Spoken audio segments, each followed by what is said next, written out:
team to confirm about this. Oh, Okay. So, hi everyone. Let me introduce myself. I'm Lavisha Basantani. I'm the head HR at DIYguru. I take care of all the trainings and placements at this institute, and we are into the EV and e-mobility training institute, as you all know about DIYguru. And today's session is about the future is electric, exploring careers in electric vehicle technology. This is the topic for the day, and we'll be starting the session within 5 minutes. Thanks for joining. And if you have any questions, if you want to interact something, if you want to have any clarifications to your doubts, you can ask in the Q&A session, that is for last 15 minutes. And apart from this, if you want to ask from me anything, you can just drop into the chat box.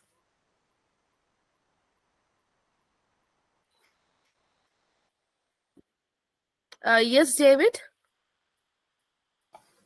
I'm sorry. I wanted just to put an emoji. It's I okay. raised It's my okay. hand instead. I'm sorry. No issues.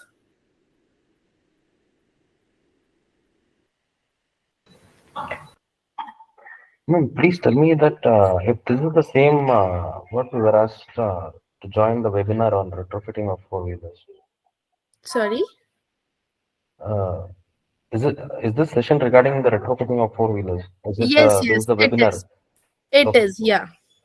fine.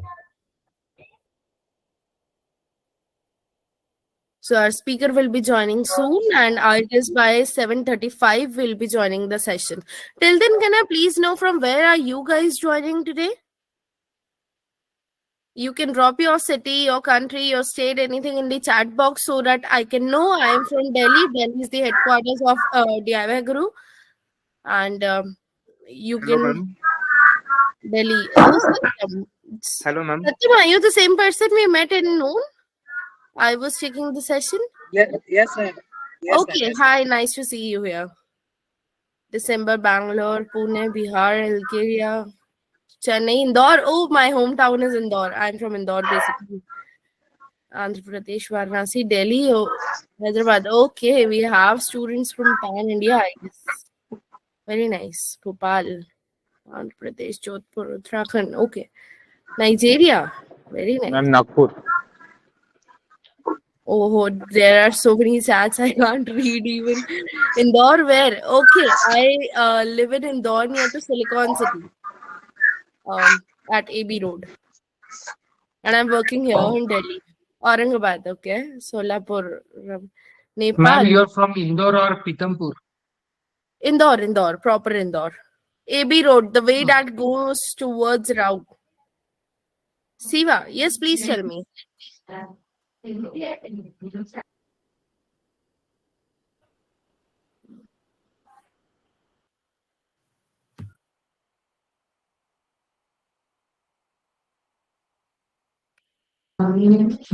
can you tell me about the procedure of placement? Procedure of placement.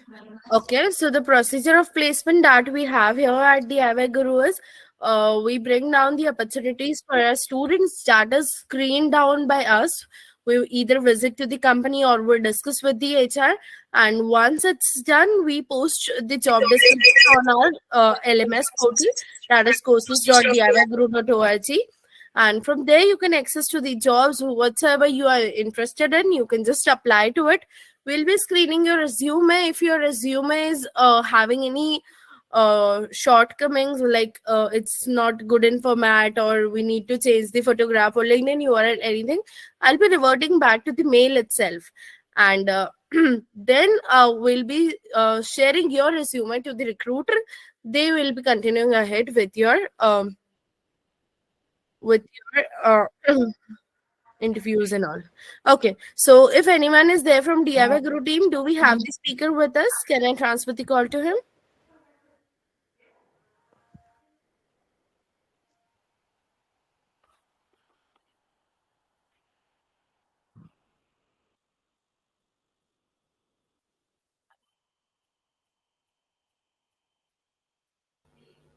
Pradeep, Dinesh, you have a lot of questions. Okay, one by one, you can unmute yourself and you can ask. And if there is something like Q&A, so you can wait for the end for ending this session. So what are the opportunities for the placement for working professionals?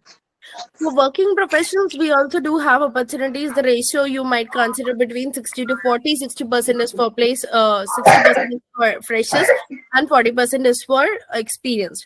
And we do consider the opportunities which will be considering your past automobile experience or your past mechanical experience into this. Okay, so I guess Mr. Jawad Having the is scope here for the with us. electronic Hi, engineer? Lavisha. Hi, how are you? Good evening. Good evening. How are you? I'm fine. Okay, great. So, students, we have Mr. Jawad with us. He'll be continuing up with your session. So, I guess I can hand over this call to you now. Sure. Thank you so much, Lavisha, for the introduction. Hello, everyone. Good evening. Good evening, sir. We will start the session today. Before that, I think, is there more people who are joining? Or is it? We can start. We have 120 plus participants. You may start. Okay, so before I start,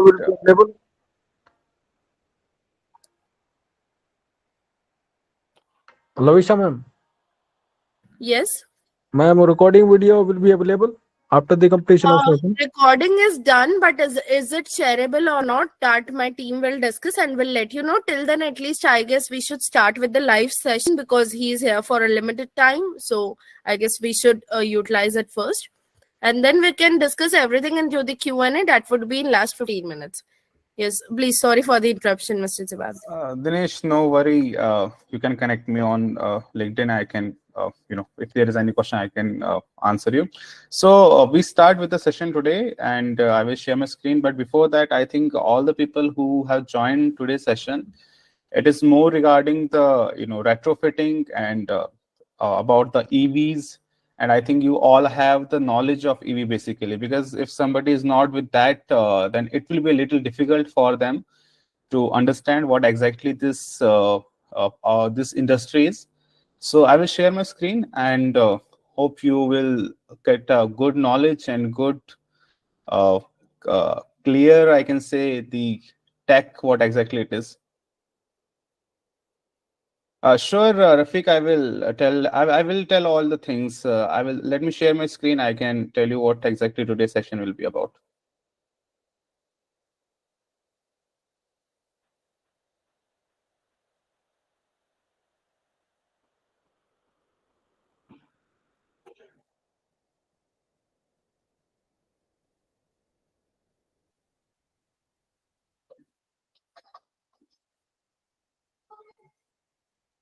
So, Lavisha, is it visible and my audio is audible? Like everybody can hear? Yes, you are perfectly audible and your screen is also visible. Okay, if somebody lost me, please let me know. Maybe there is network issue. So is it visible? So I'm sharing my screen. So today's topic is about the retrofitting of the four-wheelers. And if I tell you about what exactly it is, I have to just go with the very basics. What does a basically EV mean? Everybody is comfortable in English or Hindi? So I will go with both to get things more clear. Both. Sir, please prefer mixed language. Oh, sure, definitely. मैं दोनों के साथ We can mix the language because we do have national plus international students, so everyone would be able to understand. Yes. That's why I just saw. English would be okay for everyone. Yes. So the today's session, the content, the table for content for us today is that what does the EV basically means? What is the retrofitting? Retrofitting, how it is, come into the market, how it come into the industry. We can go with the overview of the IC engine to the electric, because retrofitting is more about the existing vehicle to converting it to electric. So that is one thing.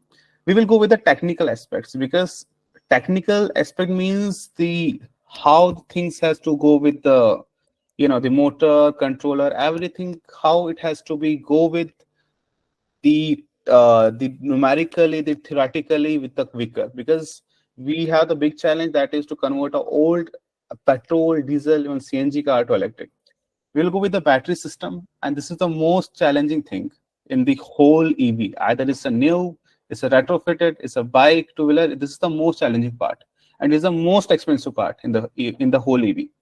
Then we'll go with the performance and efficiency, how it perform, how the efficiency go, because the vehicle which we have to make, it is more about the performance, because hame gadi banana, it is not something which we can do it, because if you go with the you just open the YouTube and search there the how to make a petrol car to electric, you get a lot of content about this thing, but that we call a jugaad.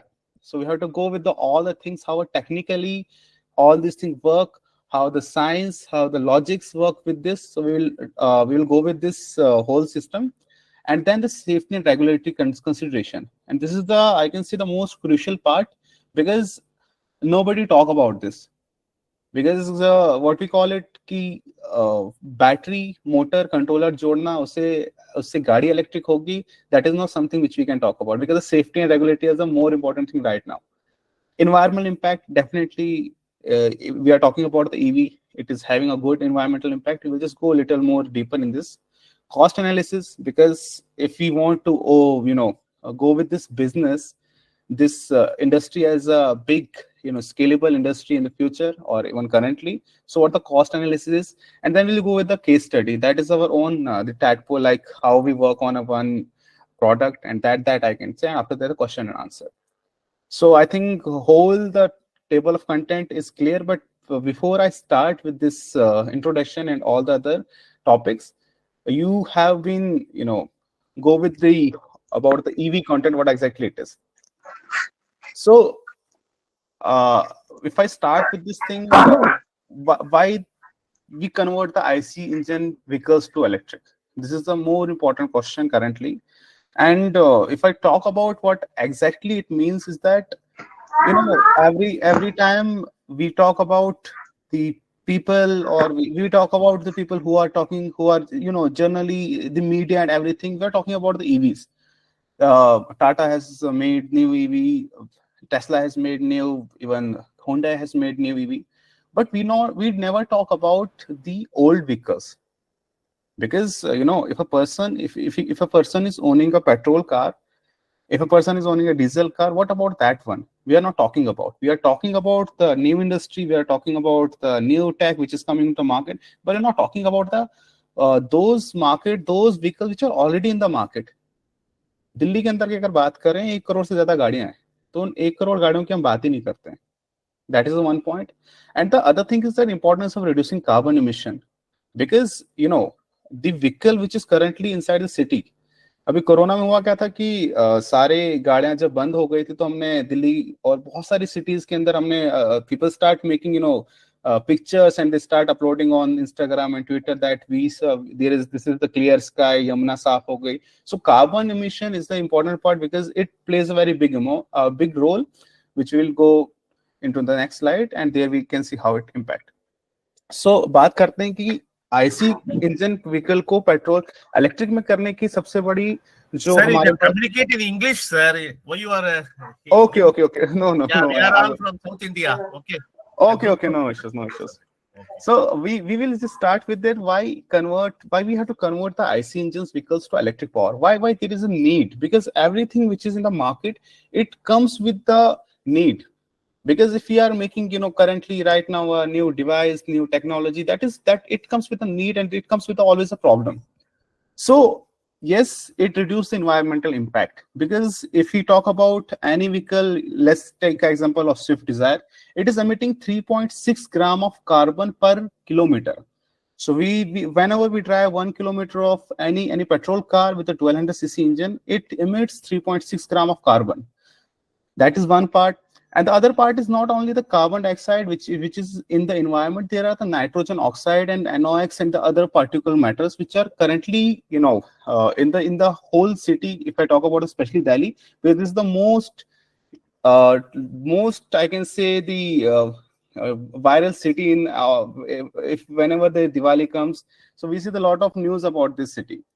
And the energy efficiency, because if we compare it, the other part is the energy efficiency. If we compare it with the petrol to the electric, we see a big difference, because it is a very logical, and it is very, you know, I can say you have all the people have experienced this thing, that electric cars, electric vehicles, either it's a two-wheeler, three-wheeler, four-wheeler, they have much power and much better efficiency than the fossil cars. And the other is the cost saving. And yes, it is very clear that if we drive a electric car, if we drive any other, you know, vehicle, we make, you know, we save a lot of money, because running of the cost running for a one vehicle for an EV is 1 rupee, even less than 1 rupee per kilometer. So that is the big difference if we talk about with the, you know, conversion of IC engines to electric. Then another point which we have is that the quiet and smooth operation, because the vehicle which is in the petrol, diesel, they are making a lot of noise. When we convert it to electric, they are very smooth and they are quiet. Basically, whenever I talk about the EV and whenever I talk about the retrofitment, these two are the same. You have to always remember this thing.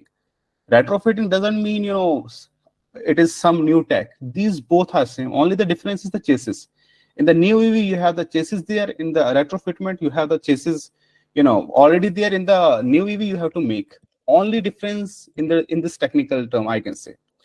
Energy efficiency is definitely there, because it is the, you know, the electric motor are more efficient than the combustion engines, and the significant amount of energy, significant amount of you know, production of electricity compared with the burning of fossil fuels is more. So we can have a better efficiency energy in terms of the in the terms of reduction, in the terms of the power propulsion, and the energy independence and security, because electric vehicles can provide powered with a variety of energy source. Because, you know, if I talk about the IC power car, there are three options: petrol, diesel, and CNG. Even, you know, some LPGs and other gas we can have. But in the electric motor, if I talk about EVs, we have a lot of options. Yes, the source is electric power, but we can get it from the solar, we can get it from the wind, we can get it from the hydro, we can get it from the coal, we can get it from the nuclear. So these are the different kind of independence, because we are not dependent on one kind of fuel. And the technological innovations, because in the EV we have a lot of tech. If we talk about from the past 10 years, we have seen a lot of difference in the EV, especially in the tech part. We started with the single gear, we have the four-wheel drive, we have the crab walk kind of vehicles, we have the lot of tech. We started with the, if I talk about in India market, we started with the 48 volt. In 2013, Reva came with the with few EVs which are E20. Mahindra Reva, then Mahindra bought it in back 2014, I guess.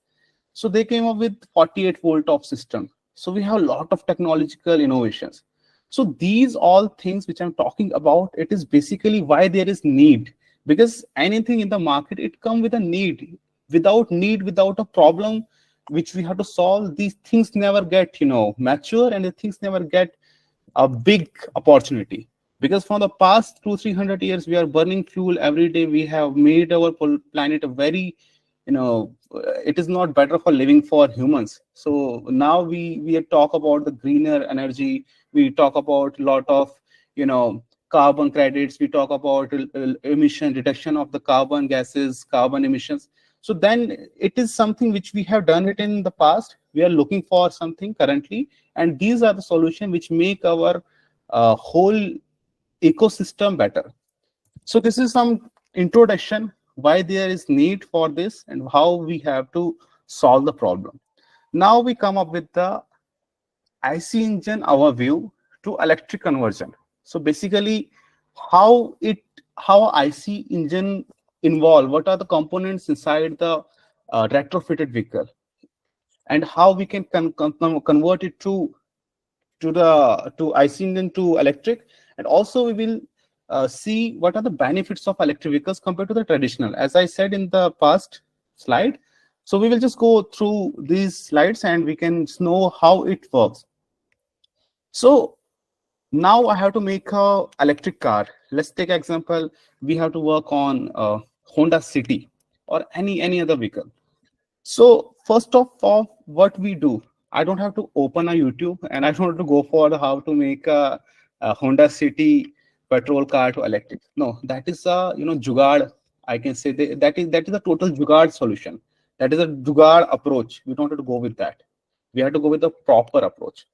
So first of all, we will do the assessment and the planning.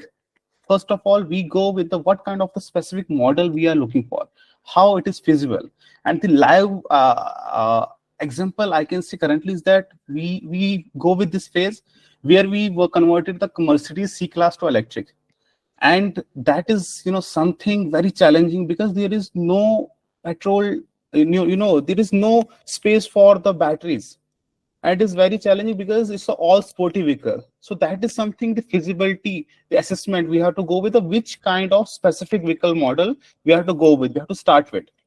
And the other thing, how we work is that the factors, the age, the conditioning, the weight and space availability for the batteries and electric component. These are the approaches basically Tadpole works. This is how Tadpole starts the things and how it go with the proper model and how it works.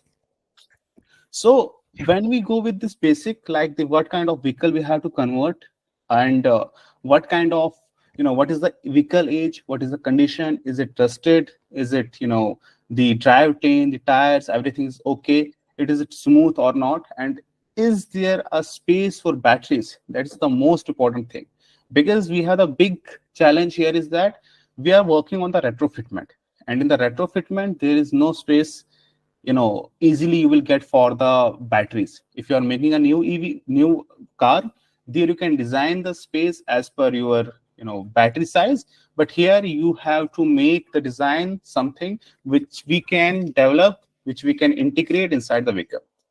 And after that, we have to determine the goals, exactly what we have to do, what we have to make from this. Because we are not talking about a college project. We are not talking about some kind of video which we can upload in the social media. We are talking about a proper business. And going to the component selection, I will just go with my what I do, what basically Tadpole do. So I started Tadpole projects in 2020, and till now we started with a vintage retrofitment. So we converted the first vintage car to electric in IIT Delhi, and after that, till now we have converted 15 vintage car across the country, and also recently we have worked for the Indian Army and delivered the gypsies to them. And this is something first time in Indian Army, the one startup has given this kind of solution. We also give our solutions to national parks, and also we had a big collaboration currently with the fleet operators. And we were also a technical partner with the Action Construction to develop 30 ton of electric crane. We are not the first one in this market, but yes, I can say we are the first one who started the new industry, new approach with the good results. And we have the challenges every day, and this is I'm just talking in this session. I'm talking about how I think how Tadpole work and how we take this thing, work on a model, and how we take things very. I can say the clear manner in a particular steps to make it a sustainable, viable, and scalable business. So coming back to the component selection. So component selection, after that, when you have the assessment and planning, which kind of vehicle we have to go with, and then it comes to the component selection. And there is the main important thing. You have to select an appropriate electric motor, which means there are a lot of options in the market. If I talk about the motors, if a person, many people know about the motors, but for the other people, I can just give a very small brief about the motors.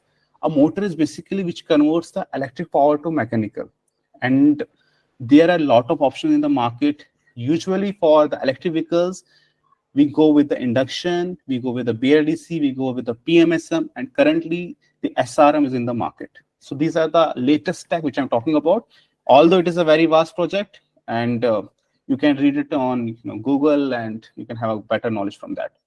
So once the assessment and planning is done, we go with the motor. What kind of motor we have to use, what kind of size, what is the desired performance characteristics. So if I have to work on the Honda City, so first of all, from my mind, I have to make this Honda City either better than the petrol Honda City, or I have to make it similar to the electric Honda City.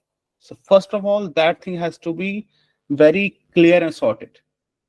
It is not something which we are making Honda City to a e-rickshaw. So that thing is very clear.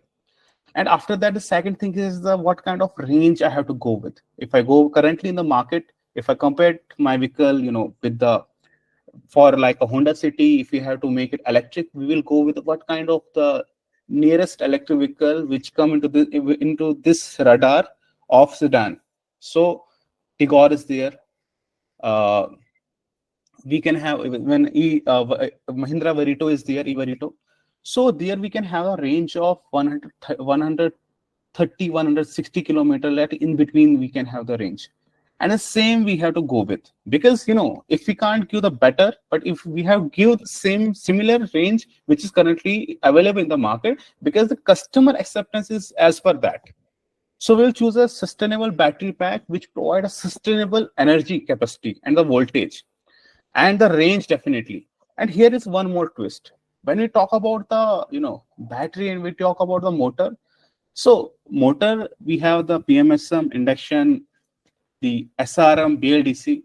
In the battery pack we have the lot of choices. Like definitely we will go with the lithium pack, lithium battery. But in the lithium there are LFP, NMC.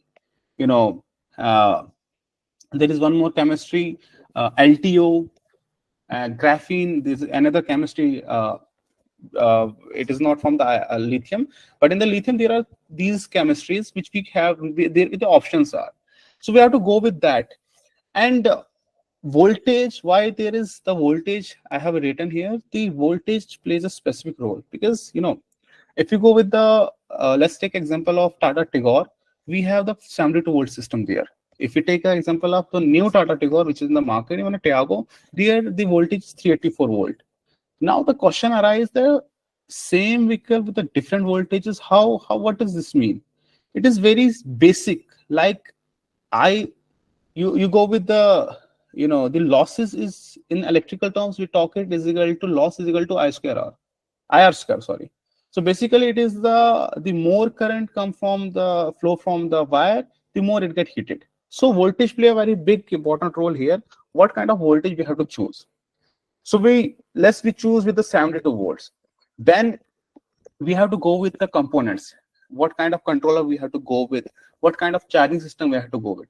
So our approach here, when we have to go with the component selection, we have to very clear that we have to work same what our OEM thinks. We have to make a vehicle which is already in the market, similar to that.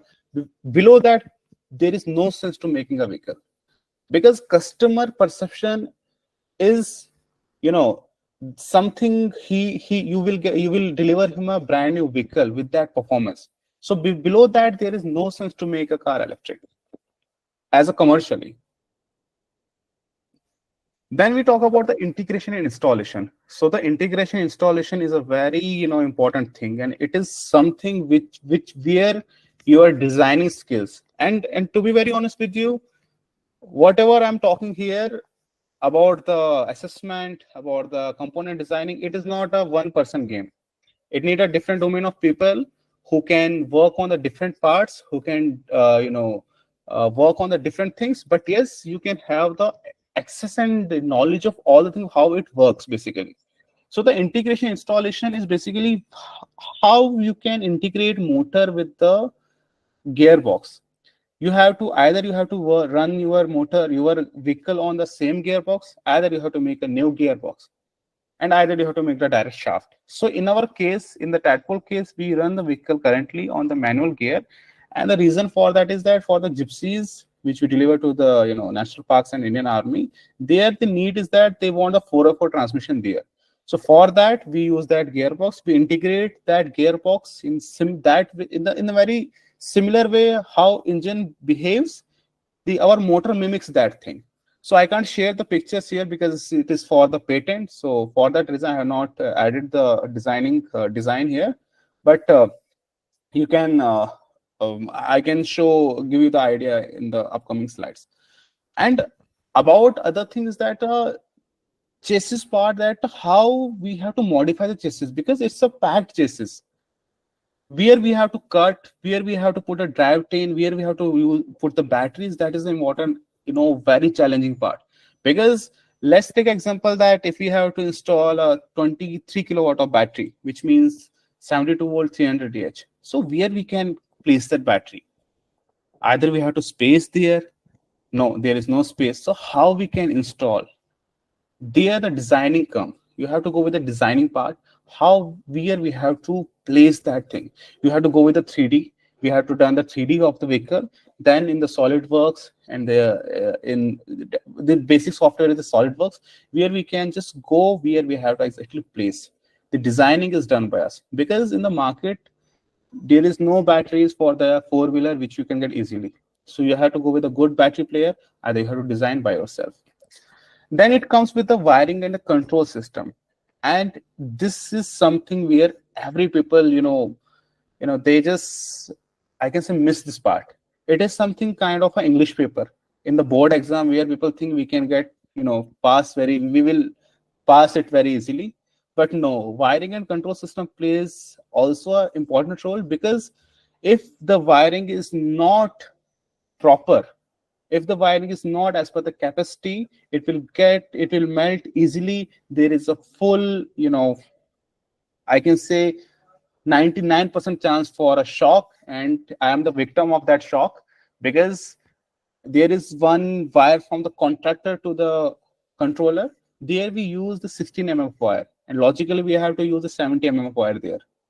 So that wire melt, and I get the shock when I open that box.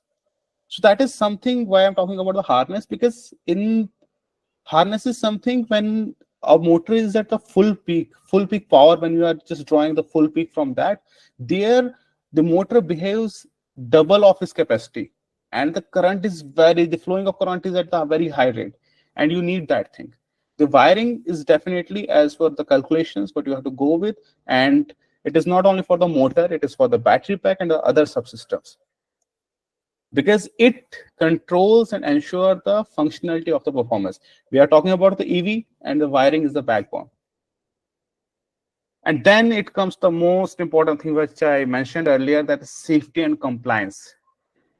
If you have to make now the question arrives here that, okay, there are a lot of players in the market who talk about EVs. We make the electric car.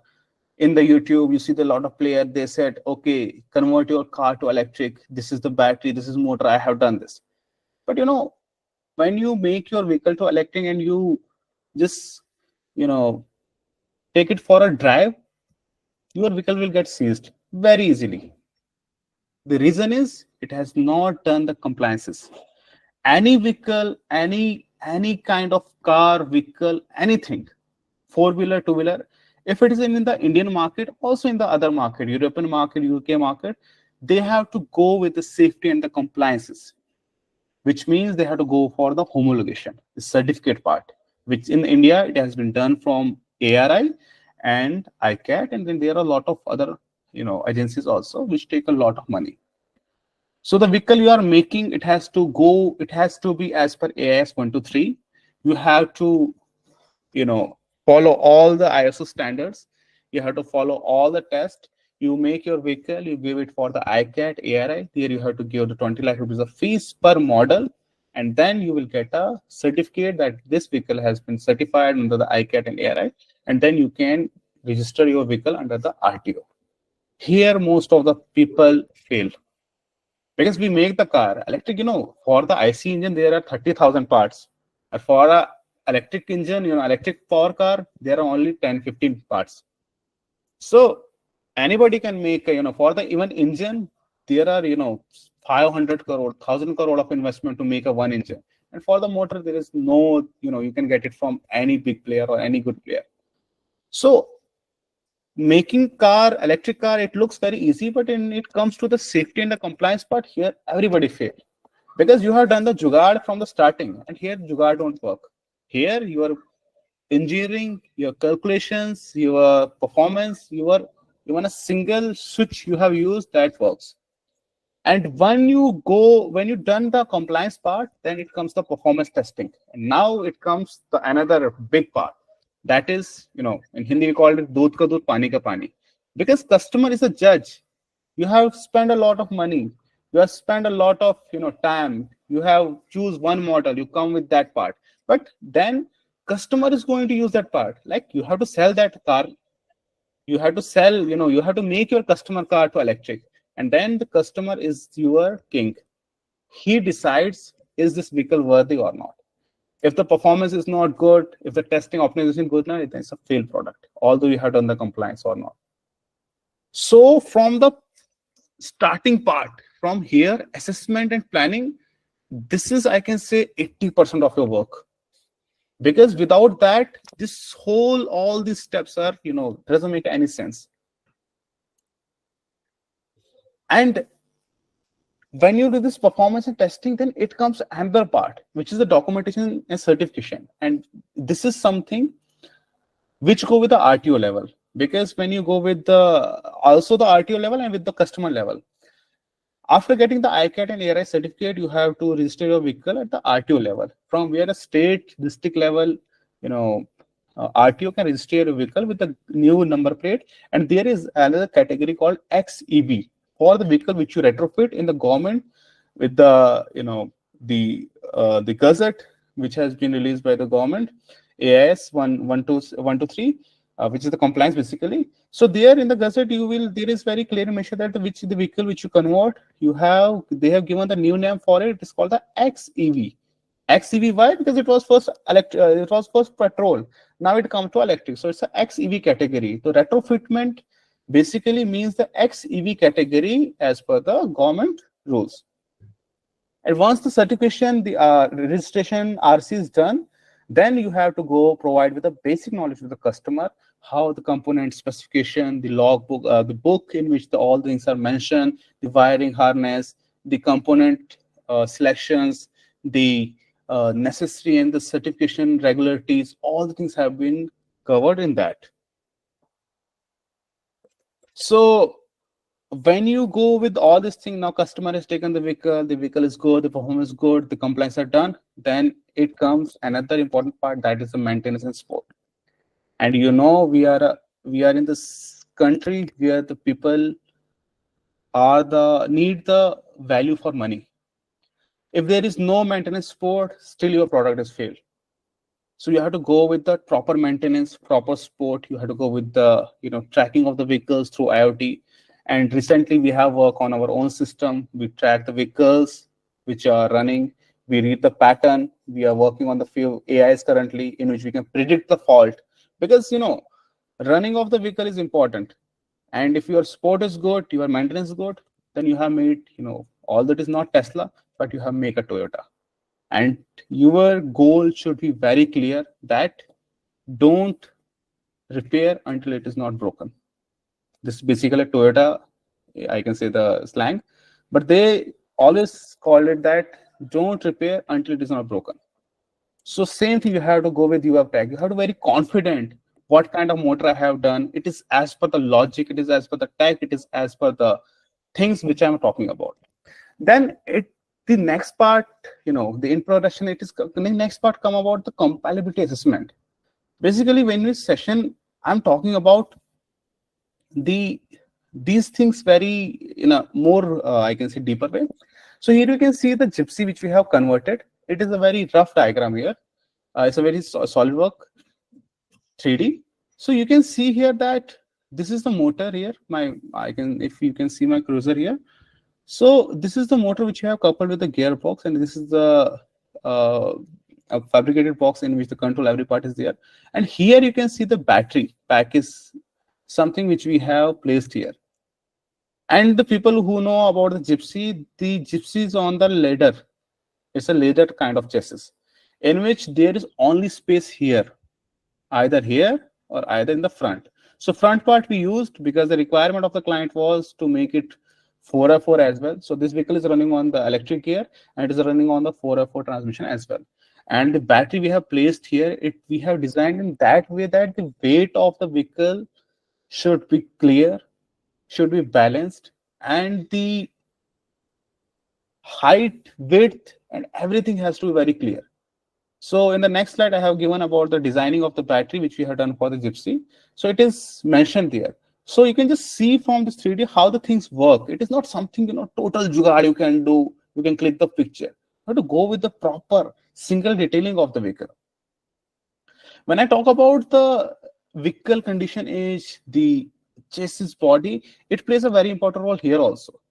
In this thing, if you just take an example that this part, the fender side, the ladder side is not good, then this battery will get damaged very easily, because this battery for the Gypsy weighs 180 kg. Yeah, there is one more thing which I forgot. That is in the AS, you can only add the weight 25% of the vehicle. Like the unladen weight, if it is 1000 kg, the government only permits you to increase the 25% of the weight of that vehicle. So the designing, everything has to be clear as per the rules. And now if I talk about another part, that is the bearing, the tire, the chassis, because making a new EV is easy for me, but if I think to work on an old vehicle, I think it's the most challenging thing in the world, because you don't know about the tires, you don't know about the chassis, because everything has driven for lack of kilometer. So this is the most challenging industry currently, in which we have to go with a good product and good parts. Here I can give one of my experience, that when we deliver one vehicle to in a park, there we see that we tested the vehicle here, and there after some time, around 15-20 days, the vehicle is not running. The person who was driving the vehicle, he said that whenever I'm driving the vehicle, it gets turned off very easily. Like it is getting the battery is getting disconnected whenever I press the pedal. So the maintenance support part, there it came. So we were very surprised that how this thing is coming up. We have tested the vehicle. Then from here we can't say anything, because that time we have not developed any IoT, any telematics from where we can track the data. And we went to that place, and when I drive the vehicle, whenever I press the pedal, it start taking a little acceleration, and it get disconnected. And when I connected our whole system with the through CAN, where we can get the data, so everything was okay. There is no, I can say, nothing where I can suspect. We check the whole battery, whole motor, whole controller. We are not getting the fault where it is coming from. And when I just go with the very basic. Okay, let's take this vehicle from the starting. How we make. We check the gearbox. We lift the vehicle first. We check the gearbox in the neutral. It is running fine. We check the transmission. It is running fine. Then I called my one engineer. I told him that, okay, take this vehicle on the jack and run its tire for at least 40 minutes. So when I start running, there we see there is a lag in the tire between, from for left side. And the RPM is not matching the tire which is for the right side. And here I get I suspect that there is something in the tire. So when we open the tire, we see the bearing was totally faulted. So the bearing was jammed, the tire was jammed, and it is why the motor was disconnecting again and again. Because I have set all the, I have limit the currents, all the peak current, peak power in such a way that whenever there is so much load, the motor will automatically get disconnected. So there you find the fault in the bearing. So that's why this thing very is important for us, that the vehicle condition, the chassis and the drivetrain components, it is very important for us, because we're working on an old car which have been driven for lack of kilometer. And the space, it is definitely the battery we have to keep, because there is no space. And in the Gypsy we have not, there is, I can say, not even a 1 inch for us where we can increase our battery. So that is the thresh where we have make our batteries bigger in the size and bigger in the capacity. So that is the important thing also. Another thing here, is the weight distribution and balance. Because if your whole system is at the back, the battery is, at the corner, and from the front side, the components are not that heavier, then there is the hammer effect in the vehicle. You can see the hammer effect whenever the, especially in the seesaw-like kind of thing, when we drive the vehicle, there will be the hammer effect. And it is because of the battery pack. Because I told you the battery pack weighs around 180 kg. So that is not a joke. It's a very heavy. And it's the same for that capacity is the same for everybody. So that is something which you have to go with the distribution of the weight, because you have to check my CG, center of gravity, is good, my rolling resistance is good. Is it, making worth to make it electric with this design, or is it, something, a burden I have put it on the body or on the vehicle? Another is the drivetrain configuration. I told you earlier that how you have to connect the motor with the drive wheel. Either it's a front drive, it's a rear drive. You have to, if you want to use your gearbox, you have to go with that coupling, where we call the flange coupling. But you have to design that part. You have to just mimic how motor behaves. It is something, I can say, the trick which we have, which I know. Just replace the motor in the similar way as your engine behaves. And another thing is that the layout of your electric motor, design everything, how it works, how it will get coupled, the clutch is there. If you want to use the drive for the single gear system in that, make it a full automatic, you can do that as well. But I told you, it totally depends on the client and the type of the vehicle you are working on. Now, there is one more thing in that vehicle when we, the experience I'm sharing is that when we check the tire of the vehicle, we find that the bearing is totally damaged. But there is one more important thing which I noticed during the data which I was tracking, that the temperature of the motor goes above the 100, and the controller temperature goes to 60 degrees Celsius, which means this vehicle is getting heated. That time we have not done any cooling system in the controller part, because we were working on a very basic. We just think, okay, it can run, but it was basically a hotter city, so the temperature is very hot.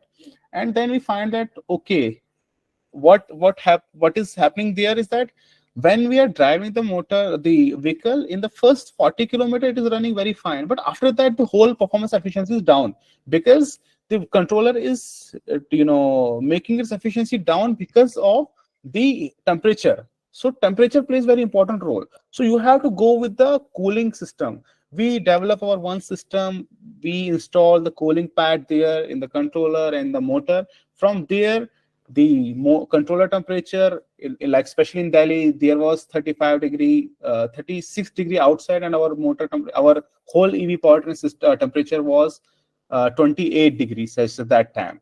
So that means it works and it gives a better performance to the vehicle. So that is something which we have to work on, the cooling and ventilation, because it's a very important thing. It is not something engine which requires 600 degrees Celsius of temperature. No, the cooler and more ventilated your EV powertrain system is, the more efficiency and more performance you will get. So that is the learning which we get from from our basically faults which we done in our past, but that gives us a good result. And I'm sharing my experience with you so that you can also go with these things in the similar way while designing a vehicle. And the fuse system, connector system, it plays also, I can say, very tricky role here, because generally when we go with any controller or any motor, the connectors are basically from the vendor side, from, like, if you are taking a Guzzler motor, if you are taking any motor in the market which is meant for the EV, even for any control like Curtis, the Zappi, any controller. So the connectors are basically from the vendor side, and we never check them and we just use them. But the connector plays also an important role here. It is the same case which I, another experience. There is one vintage car which we have given in another city. So there the vehicle is not, getting started. So when I visited the site personally, there I find that the connector is broken.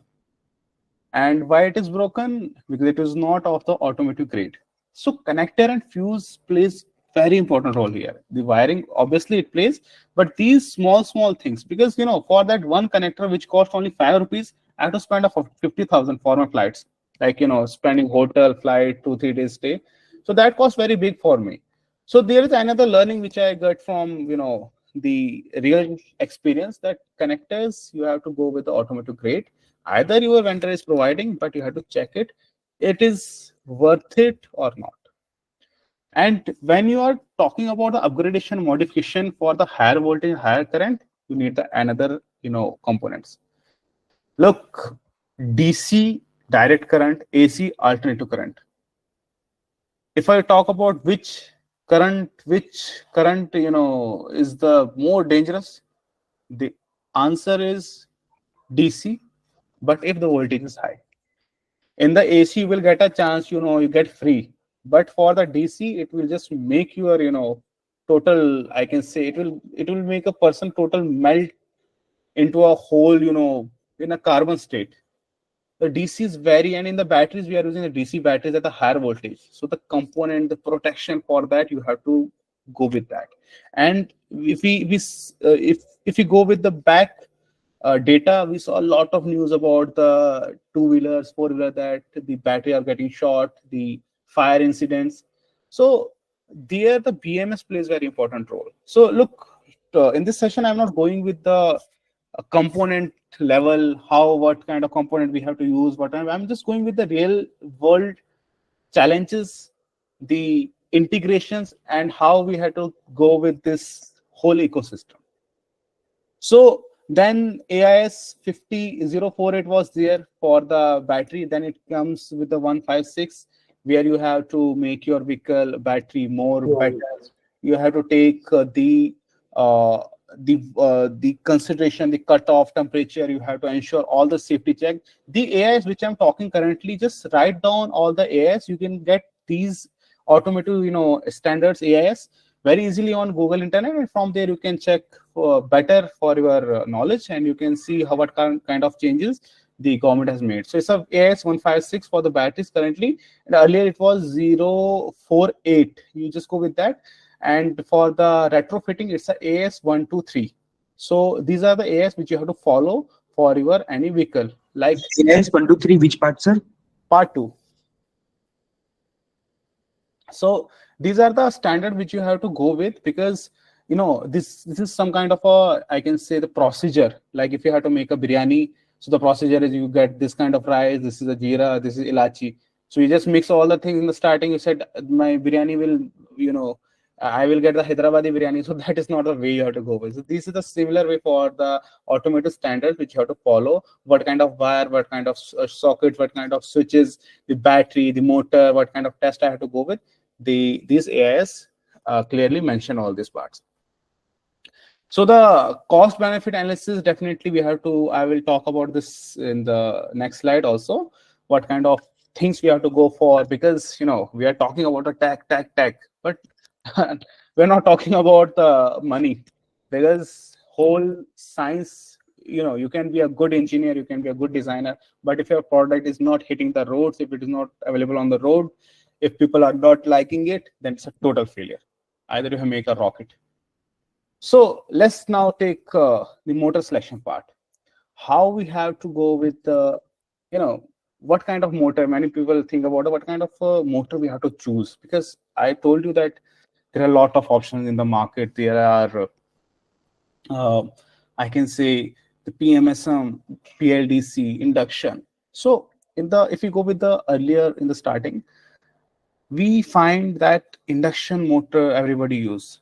Why? The tech is mature. And look, just remember this thing, always go with the mature thing for your full-fledged product. If somebody is doing R&D, if somebody is saying, I'm making this motor, even That motor is, available in the market, and he is saying that I'm making this motor. Don't take it.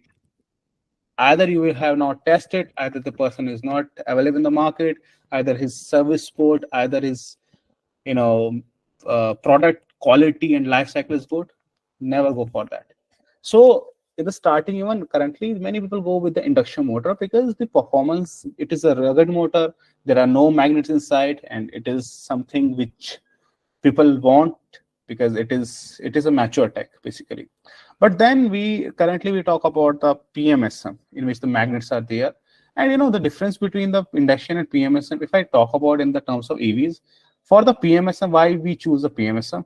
First is that it is having a better torque. PMSM motors are having a better torque than the induction. Another is that it is having a better efficiency. So efficiency means it is 90 to 93% efficient, and induction is 85, 88. So in the electrical, 1% efficiency makes a big difference. And the another part is that the efficiency I talk about, the torque I talk about, the controllability. PMSM motor we can control very easily. For the induction, it is difficult. And the twist here is that the controller for the PMSM is cheaper, and the controller for the induction is costlier. If we go with the example, if induction motor like a 15 kilowatt of motor cost 50,000 rupees, and the 15 kilowatt of PMSM motor cost 80,000 rupees, and the controller for the induction motor cost 1 lakh rupees, and the controller cost for the PMSM cost only 25,000, 35, 40 maximum.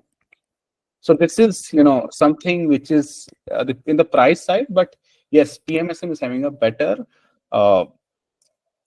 torque, better efficiency, and better we can control that.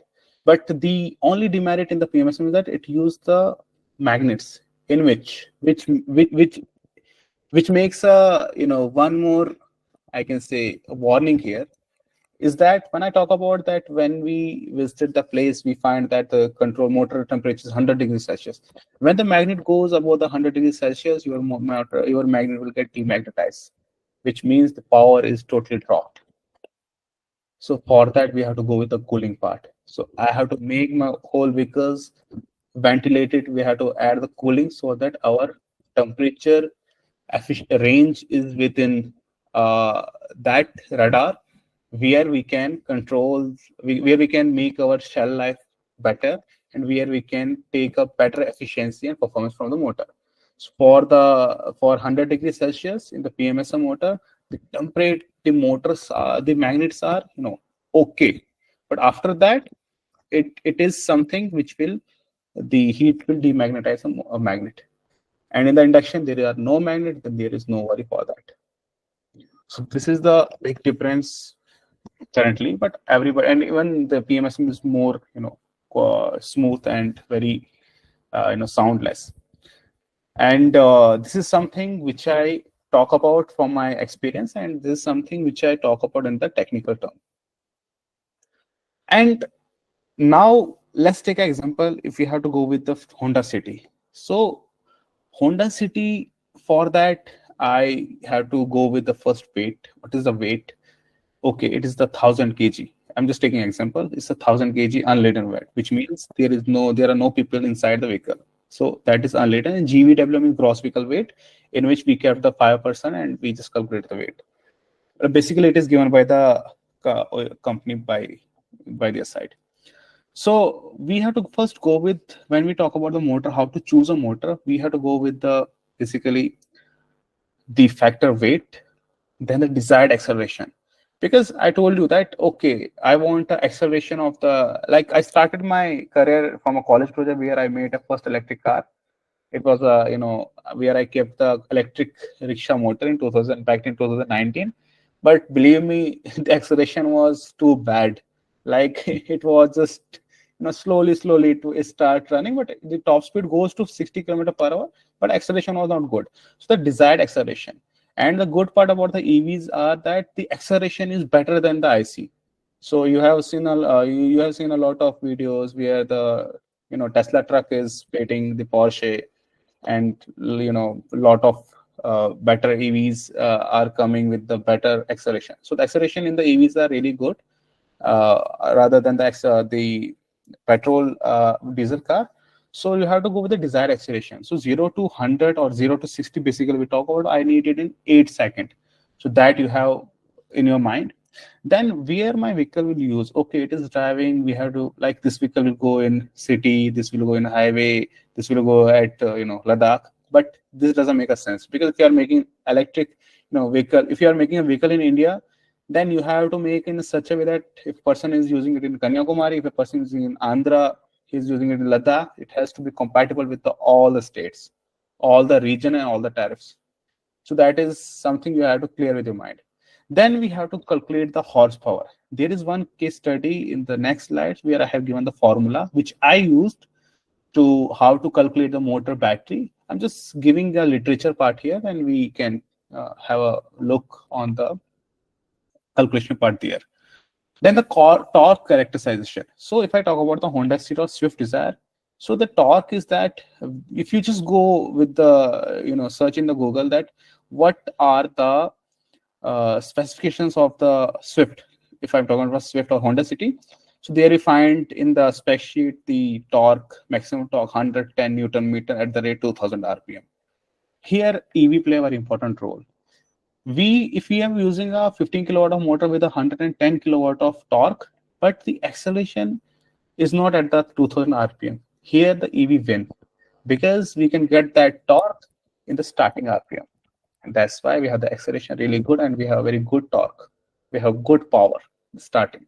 For the PMSM, yes, induction is also there, but PMSM wins here. So that is kind of thing, the total horsepower, the total kilowatt, because we are talking about EVs more, we talk about the kilowatts rather than the horsepower. The desired performance which we talk about. Then we talk about the torque characteristics, what kind of torque we are looking for. First of all, we have to remember we are retrofitting a EV, which means we have to make this vehicle better than the petrol car. We are retrofitting a petrol car, we are retrofitting a petrol car or diesel car, and an IC car to EV. So the vehicle was in the, if it is in the petrol, we have to make it in electric with a better power.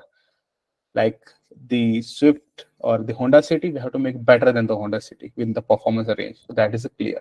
The torque characteristic, the factors, the towing capacity, all we have to calculate in the starting. And yes, there is one more point. I will just ask this point at the end because I want to know from you in the question answer round. So basically, you know about this part or not. So then the form factors. The form factor, basically the engine, the vehicle is designed as per the engine, where we have to place the engine, where we have to place the petrol tank. It is designed basically in that. Now, we are putting a soul into that body. Like it is basically a transplant of heart, kidney, liver in a old body. So we have to just go with that, considering those factors. Okay, this is the engine compartment. We have taken it outside. Here we can use a motor. What are the space we have to go with? And we have to work on the standardization. It is not something which we can work on every vehicle. Standardize the things if you want to go with a scalable. Then the motor form factor, the dimensions, land breadth. Okay, this is space. This is where the ventilation is coming. There are a lot of challenges you have if you go with the designing part.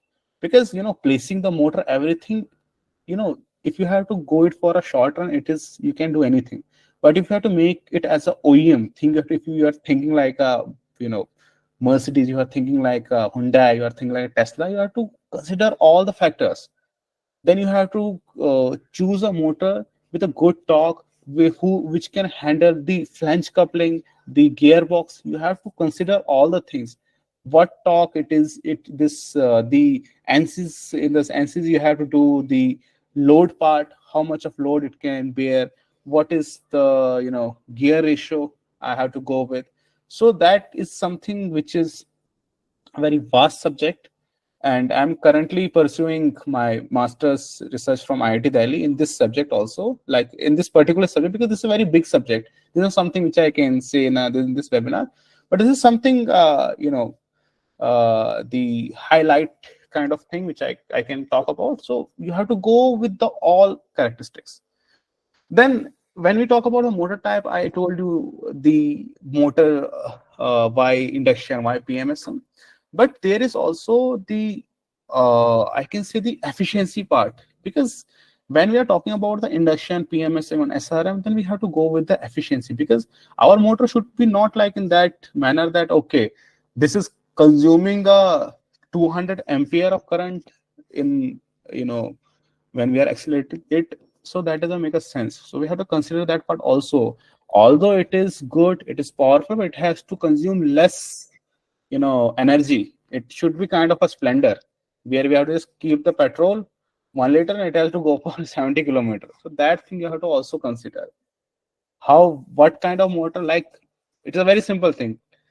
We have to give the money. We have, like, it is something kind of thing I can say, value for the money, but here we can say it's a value for the technology. I can say the technology which we are adding, it has to make the value there, because the good efficiency, good range, good power density, it has to make the whole performance good.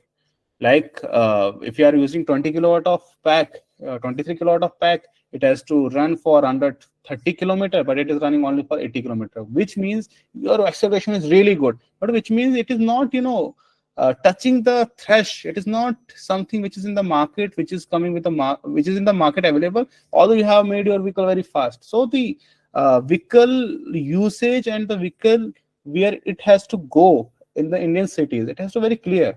So the efficiency and the consumption you have to consider. The motor has to powerful, but it has not to consume a lot of current. So that kind of thing you have to go with. Now the most expensive part is the battery system, and 80% of the cost is your battery. In our vehicle, I can say, if we are selling our vehicle at 10 lakh rupees, 7 lakh rupees is only for the batteries. And batteries are the very important thing. So when we talk about the motor, okay, 15 kilowatt of motor, 20 kilowatt of motor we are using. This is the power efficiency. This is the torque. Okay, this is really good power. Now you have to, okay, you have set the engine, but now the question comes, what kind of fuel you have to provide? Because fuel is the something like, you have a V8 engine, V6 engine, but you are putting a kerosene in that, it will never run, start. And if it is a petrol car, you are giving a diesel, fuel, it will never get started. So the fuel is something which is a crucial part in the EV, because what kind of battery you are using. If you are using, let's say, in the Reva, basically in 2013, we are having few Revas in our yard. So I see there the people, that company use lead acid batteries. But if you are using a lead acid battery, though, how you can get a 3C, 2C discharge there? So that thing you have to clear with that. What kind of fuel you are using? And yes, in the market there are only, currently the fuel here there is the lithium ion. But in the lithium ion there are a lot of chemistries. So for Tesla, for any company, good company, they are going with the LFP, and same we are using also the LFP, lithium iron phosphate. So in the battery also, it is very big subject, because battery is something which you have to study from a chemistry level, but here you are not doing some, a PhD or any masters. You have to go with the market. So I'm just telling you about what the market, how we have to go with the market selection. So the if we go with the motor, it's at 15 kilowatt. So now the condition for our vehicle is that we have to run this vehicle for 150 kilometers. So when we choose the battery, there are calculations in the next slide, after few slides. So we have to go with what kind of power we have to use. If we are using the LFP or we are using good PMS, we have done the good designing part. Here it comes that when I am pressing my pedal, the 15 kilowatt motor behaves, goes with the peak and gives me 30 kilowatt of power for a few seconds, which means my battery is able to provide a double of its capacity.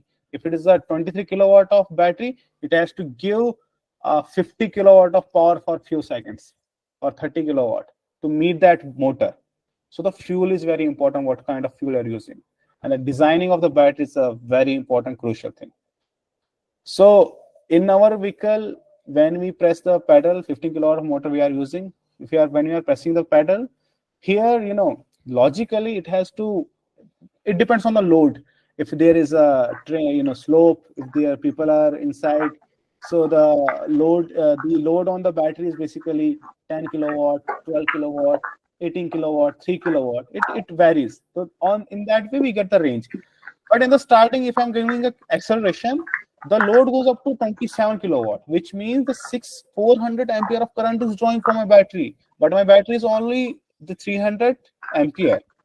So the lithium here plays a very important role, because we can have a 2C rate. The C rate is basically, if it is 100 ampere of current, we can assume, if it is 1C or 2C, we can take out a double of its current from its the output. So on that part, we feel if it is a 300 ampere of current, we can draw 600 ampere at a 1 or 2C. So this is something which we have to go with the fuel, with the battery, and then we have to calculate the energy consumption. Because if my vehicle is consuming a lot of current, then there is also no sense, because either my motor is not behaving in a same way what it has to behave, because the architecture, the designing part, but it is not behaving, then it is totally, something is missing, because either it's from the battery side or either it's from the motor side. And then you have to consider the efficiency losses also, because you have to just, it's a logical and it's a very technical thing. You have to keep in mind that every battery, lithium battery, it has the 20% of the DOD, which means if I say, sir, this is a 10 kilowatt of battery, in actual it is only 8 kilowatt of battery, because the 20% of the DOD is there. The 20% DOD, it is basically the graph from 3.2 to 2.5. When we go down, when we degrade, when we discharge the cell, in the 2.7, it drops suddenly, like in that chart. It's basically behavior of the lithium cell, the lithium chemistry basically. It is not stable at the end point. So we take a 20% DOD always. So whatever you are having, if somebody is saying that this is 3 kilowatt of pack, calculate the 20% DOD there. It is not the same 20% you are getting there. It is the DOD we have to calculate, the deep discharge basically. So when you calculate the battery capacity, you have to add the safety margin also. Now here's the one question also, one tricky thing also.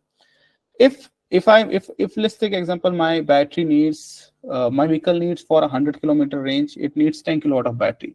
Okay, I calculated, from my mathematical calculation, I said I need 10 kilowatt of motor, but I will never use the 10 kilowatt of battery. Sorry, 10 kilowatt battery. I will never use the 10 kilowatt of battery. Why? I use a 12 kilowatt of battery, because I have to take a margin of 20%, because my calculation says that it is 10 kilowatt, but there is DOD also in the lithium cell, lithium packs. So 20% I'm taking a margin to meet that thing. So in all the battery which you see in the Tigor, Verito, anywhere, if they say 23 kilowatt of battery, always calculate the 20% DOD there. And after that, then again AIS 156, the AIS 58, you have to go with, you have to see what are the safety precautions, what are the measures which government has mentioned in the automotive standard. We have to follow that.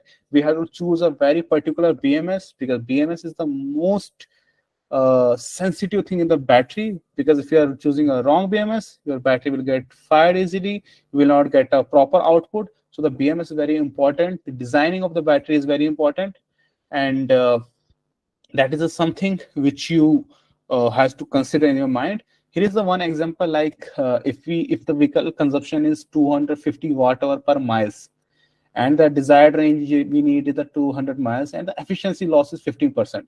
And sorry, I forgot one more point here, is that when you are calculating 20% DOD, but there is the losses also in your vehicle.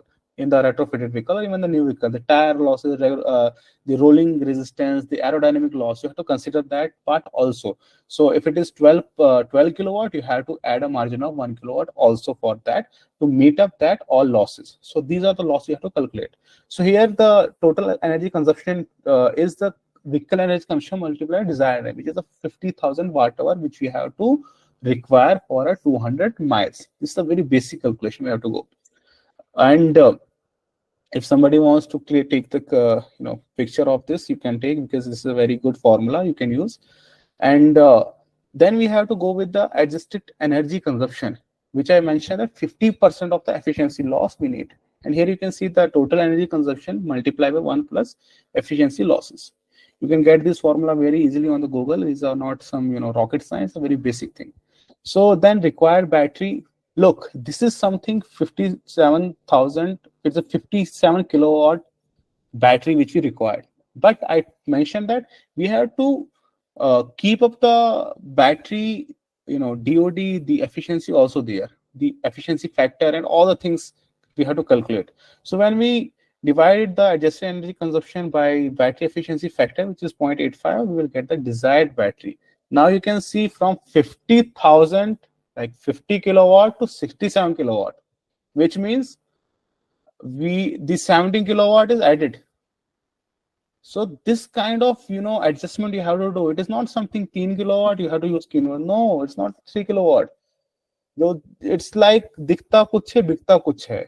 So the better example is that हाथी के दांत दिखाने के कुछ और खाने के कुछ. So we are talking about 10 kilowatt, but it is not a 10 kilowatt. It is basically 13 kilowatt, in which we have calculated the DOD, we have calculated the losses, we have calculated the efficiency. All of the battery factor we have calculated. This is the range we have to, battery capacity we have to go with. This is our one battery design which we have done for the Gypsy. So this is we have done by ourselves the battery design. Here you can see the cells. We are using the here the 160. It is the cell dimension. Like this is cell which you get from the vendor. He gives you the cell basically data sheet in which the cell dias everything is here. So we are using the prismatic cell in this. We are not using NMC. Tesla is using the cylindrical cell 18650. We are using the prismatic 100 AH cell. So this is a if this length is very large, it makes a trouble for you in the battery fitment. So your whole brain is total stuck with this part. How I can design the battery, where I can keep the battery. And believe me, without the experience, you can't do this thing, because this is something which you get with the experience. The battery BMS placement, the type of connector which you are using, the type of wire you are using, all these things you have to consider, and you can make the battery by your own. You can design it. And there are a lot of people, engineers who design the battery. Then in this pack, we are using the 69 cells. And 69 cells are connected in, it's connected in series. And it's a 25S. And we are having 72 volt, 300 Ah of capacity. And it's 23 kilowatt of battery, but it is not actually 33. We are only getting 18 kilowatt of power. So one more case here. And one of my worst experience, which cost me 25 lakh rupees of, I can say loss. When we are using the army project, there I calculated all the battery calculations. Okay, this is the battery calculation we need. This is something 18 kilowatt, 16 to 18 kilowatt. For client requirement was 120 kilometer with full load and with the full speed. So that is a achievable range. It is a practical range which I am talking about. And in the AR and ICAD, your range will be 200 kilometer. So even if it is you are buying any two-wheeler, three-wheeler, they always mention 200 kilometer range. There is STAR and ARI, ICAT, they have mentioned. So that is the lab report. In the actual, it is 110, 130. So I'm talking about the actual range. I'm not talking about any, claimed or lab range. So when I was doing the calculation here, then I calculated, okay, we need like 18 kilowatt of power. We use the 80 volt, 200 Ah of battery. And when we start, taking a trial on that batteries, we get 95 maximum of 204 kilometers of range. Actually, if you are driving very good, like a very systematic manner, the range was 104, maximum. And I was not getting how it is running. We have done lot of, test. We wait. We done 30 cycles so that cell will get balanced. It will give the backup, but the results are not getting. At the end, I doing a lot of brainstorming and rectifying the error, why it is not giving us a range what the client desired range. Then I rechecked my calculation. I found that I have not calculated a 20% DOD and the efficiency losses. I forgot that part, and that cost me 25 lakh rupees of penalty, because I have already quoted some price to the army, and then I have to go with a bigger pack.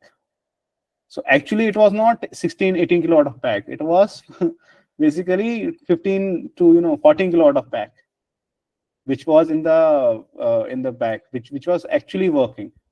So now the 23 kilowatt of pack which we are giving, it is behaving as a 18. So this is very big thing which you have to keep in mind, because these basic small things cost very big for you. So charging infrastructure. So we talk about the motor, we talk about the batteries. Now we talk about the charging, and this is the subject which you know very better. The home charger is there, the DC charger are there. Home charger is something which you can charge your vehicle from home with 220 volt. It goes maximum up to 3 kilowatt, because our meter is having only 3 kilowatt of 3.2 kilowatt of capacity. So that is the home charger which you have to give. We provide the home charger with our vehicles, where they can charge their vehicles easily from their home switch. And another is the fast public charger. There you have the charger from 19 kilowatt, 15 kilowatt easily. And you charge your vehicle from the fast charger. And fast charging is not recommended even by the OEMs, because when you do the fast charging, the cell get heated, and heat makes the chemistry of the lithium very, I can say, it decreases the life of the cell basically in a short way. So the fast charger is not recommended unless and until you are in a for a tour or not in the city. So avoid that. So public fast charger, DC fast charger, there are a lot of protocols which you have to follow. The CCS, the CCS type 2, which are the European, Chinese, which is in the market. So these are the few picture of the home charger and the fast chargers which we provide. And also there is one more formula which you have to go with. Everybody note this thing. It's a very basic formula. Like if my battery is 10 kilowatt, and a company has given me 2 kilowatt of charger, so I have to charge it home charger basically. So if somebody say how much time it will take, just divide 10 by 2. It's a 5, which means 5 hours it will get full charge. It's a very basic formula. Everybody calculate. It is a better for your information. And the other is that if I'm getting if I have to charge my battery from public charger, the charger is 5 kilowatt.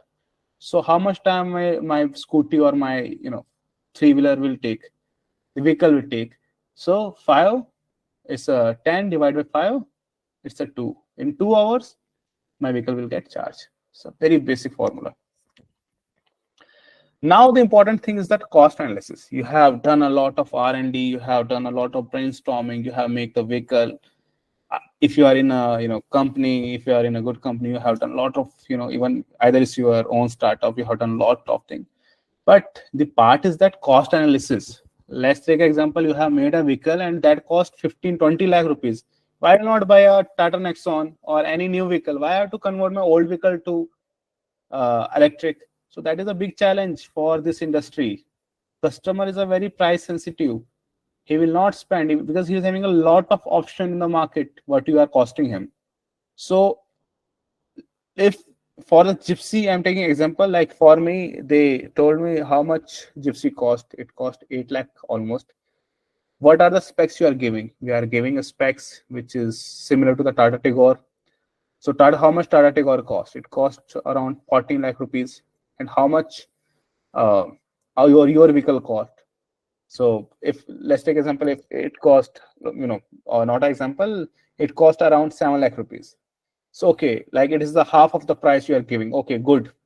But now if I have to give this cost analysis to my customer, this is the gypsy basic.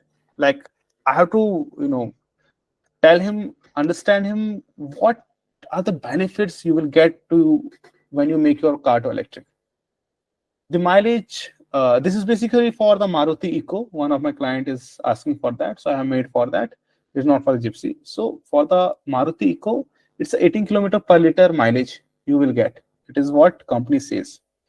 So cost for running 100 kilometers is 538 rupees. I'm just talking about 100 kilometer. Carbon emission is 2.6 gram per kilometer. So you can just calculate it. For 100 kilometer, it's 2.8 kg. For 1000 kilometer, for 1 lakh kilometer, it will be in the ton. So you are saving carbon. And now there are carbon trading in India. You can sell the carbon credits. You have to register for that. That is another process. You can also search it on Google and we get a better data. So maintenance cost for 100 kilometers is 30 rupees. It's like a 20 rupees.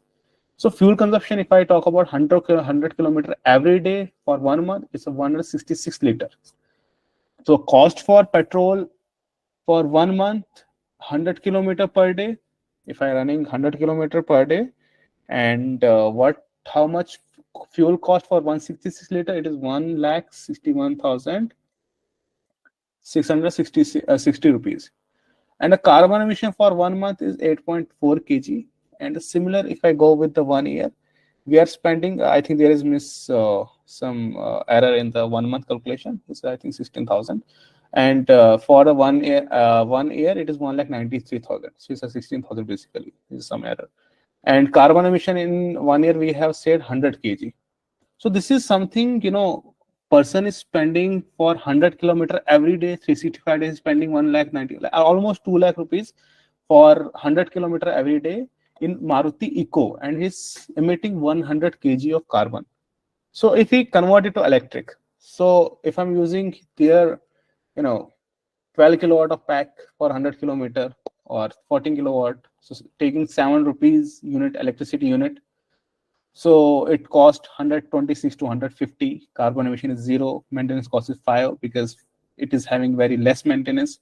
Electric consumption is 540 units per month for 100 kilometer, and for the electricity cost, there it is spending 16,000 rupees. Here he has to spend only 3,700 rupees. Carbon emission for 1 month is 0. The electric consumption for 1 year is 6,480, and just look at this number, 1,93,224 for 1 year, 45,360 for 1 year. So this is the difference you have to tell the customer. So this is your saving. If you spend a 6 lakh rupees in your conversion car, you can recover your money within 2-3 years. And 8 years of the life is for the battery. So this is the big difference you have to go with. So now the end part of our today's session is a case study. So this is Ace Electric Crane, where we are the technical partner for this.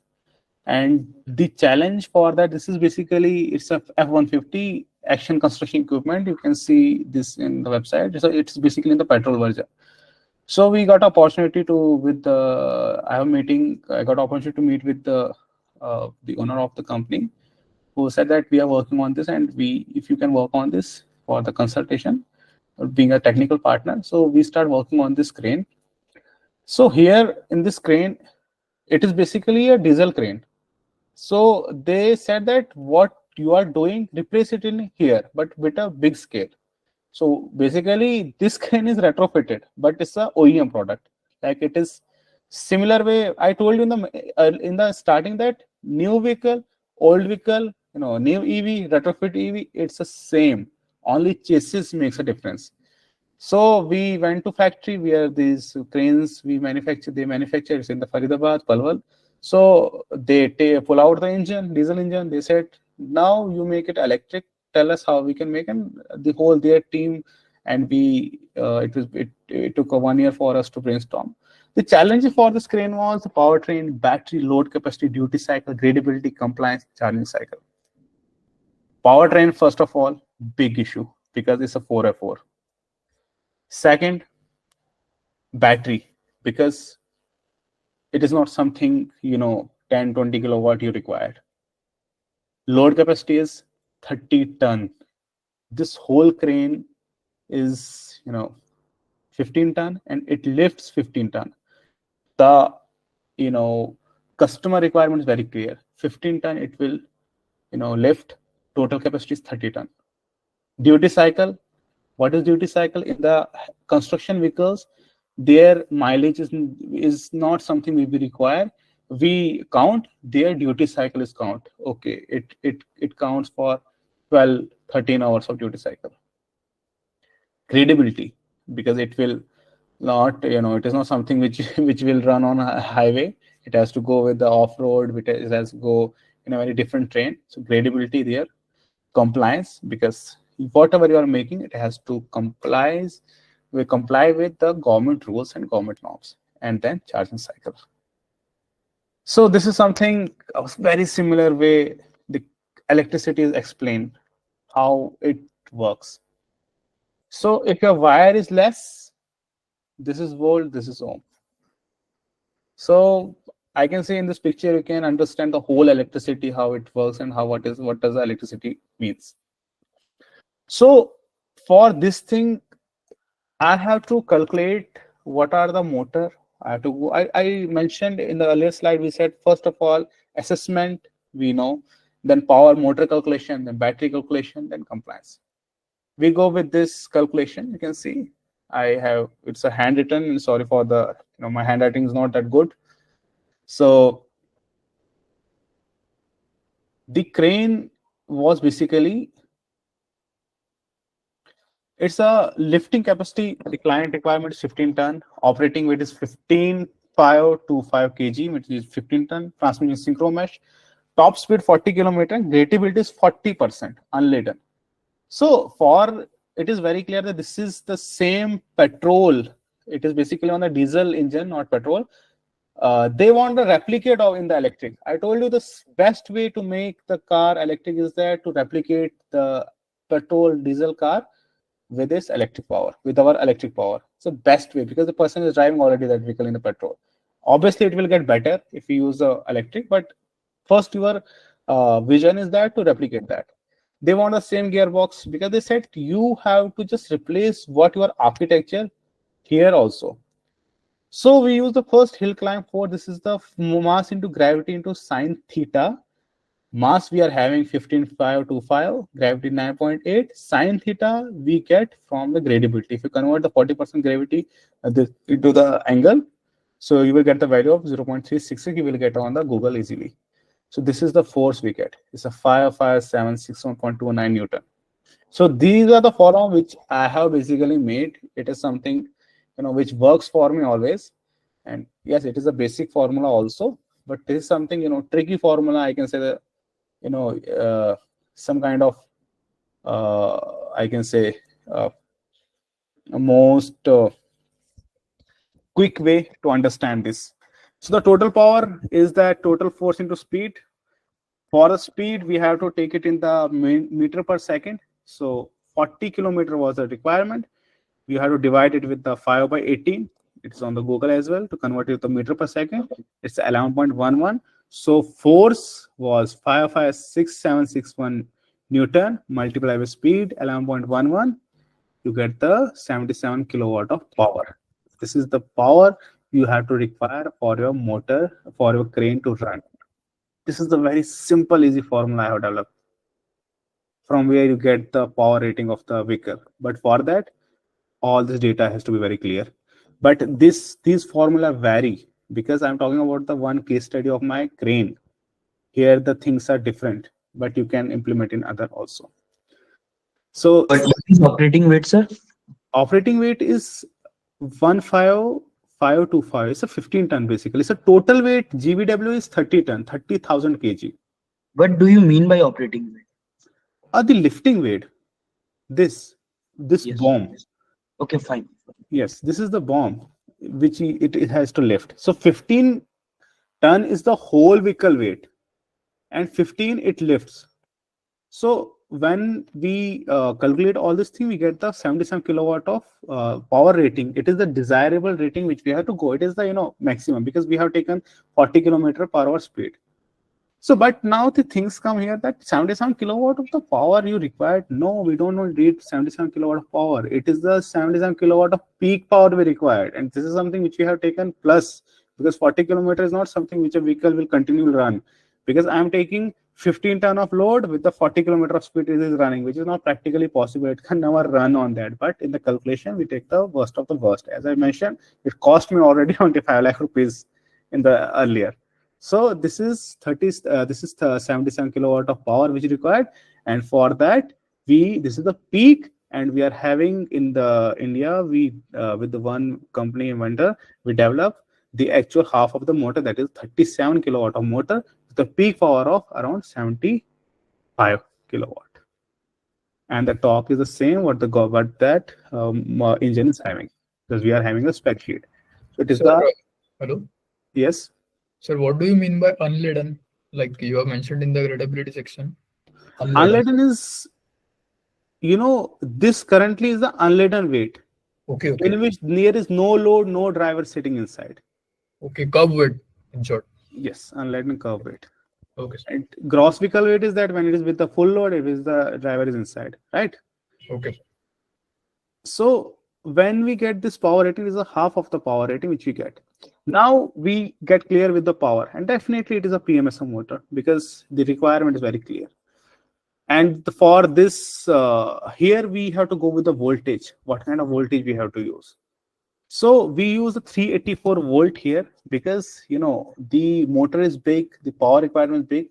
The better the power, the better the voltage. Higher the power voltage, lower the current, the I square or losses will be very less, which means heating of the wire, heating of the batteries will not be there. So we go with the high voltage system. To calculate with the battery, what kind of battery we have to use? Because I am taking 40 kilometer per hour. Here what I do, the twist is that I calculate this thing as 100 kilometer, but for this particular thing it is a duty cycle, but I am taking it as 100 kilometer it has to run. So basically for a vehicle we go with that part, but it synced in the, I can say how it synced. So for reference lab test, it is my formula to go with the 1 kilowatt, we use 1 ton. So 1 kilowatt of the motor, it is we calculate the one kilowatt, 1000 kg. It's a very simple example. You can get it from the e-rickshaw. So lab reference we have there from there. If you go with the e-rickshaw, there are 750 kilowatt of motor, there is 1200 watt of motor, and the load, the 8-9 people are sitting there. So almost we take it as a 1 ton for 1 kilowatt, and the energy consumption in the the reference we take a 70 watt hour per kilometer for 1 ton. So for the 1 ton with the 40 kilometer speed, it should be almost 70 to 80. It varies, but this is something which you take as a reference. And it also depends on the vehicle dynamics and lot of other factors also. But to ensure with the battery capacity, rough, whatever I'm talking about here in the calculation part, there is always a difference in the practical parts. When you go with the practical, when you make the vehicle, when you do all the things, there is always an error of margin, but this gives us a better reference how we have to go with that calculations. So if I talking about the weight 15 ton, gross weight 30 ton, I have written the 23, just wait, it's 30 ton.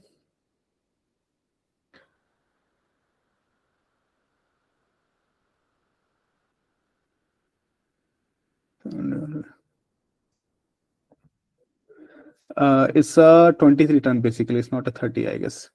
So here this is so it's a 15 weight 15 ton, and the lifting capacity is not 15 ton. It's something I think around 11 ton. So that makes 23 ton. So if you take it to 30 also, so you have to multiply 70 into 30, because I mentioned here that we take 70 watt-hour per 1 ton. So it's basically 70 watt-hour you have to multiply with the 23, either we take it 30, but for the 40 kilometer per hour. So we are just taking currently, assuming it is not any kind of crane, we are just assuming it as a vehicle, electric vehicle. So for that we are doing calculation. So for 100 kilometer running at 40 kilometer, we have to just multiply the value which we get it from here to the kilometer. There we get the kilowatt hour of the battery consumption, and taking 20% DOD in that, it is a 193 kilowatt. It's not km, it's a kilowatt hour, which required the battery for running this vehicle for 3 hours with the 40 kilometer speed to 100 kilometer. But that is not something in the crane, because here we need the duty cycle. So what does basically this means? And the battery which we use in this vehicle is the same. It's a 150 kilowatt hour battery which we used. So the calculation, this formula which I mentioned here, it was almost the same, because I have taken a lot of margin of error here. I have taken the 43 kilowatt hour more, because there are a lot of things which it is basically a rough formula which we are using, but there are better. It depends on the type of gear, type of wheelbase. Lot of things are inside which you have to go with the very at every single step you have to calculate. But these are some kind of check your the assumption. They check your motor, what kind of motor you're using. So this is the photo when we start working on it. This is during the launch. Is the owner of the company. So when it was launched, but there are a lot of challenges in this crane. So in this crane, when we made this crane, this is the motor was accurate, the power rating was accurate, which we made. The battery was also there. Now, if you know that in this crane there is 5 ton of weight which is installed here. It is in the form of iron dust and also iron part here in the petrol one. Here you can see this is the petrol one. Sorry, diesel one. I'm again saying here it is engine which we have removed.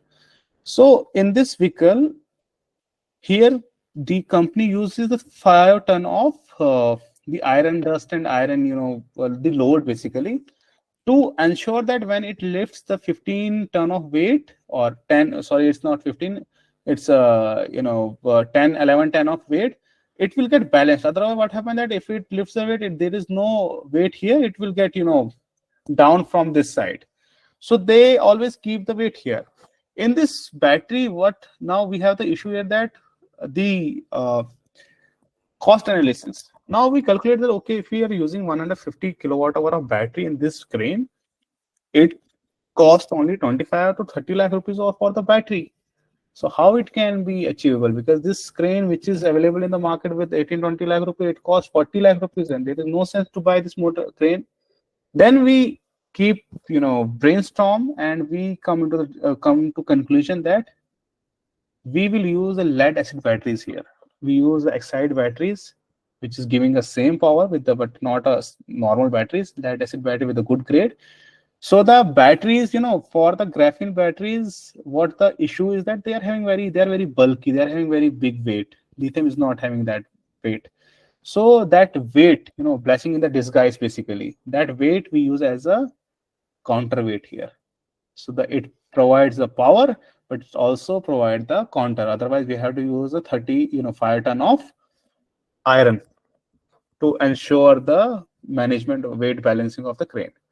So that battery gives us the counterweight also, and make the price half of the from the lithium. So this is the thing which we have. Then this, I don't know what is the cost of this, but that makes a very big difference in this whole crane.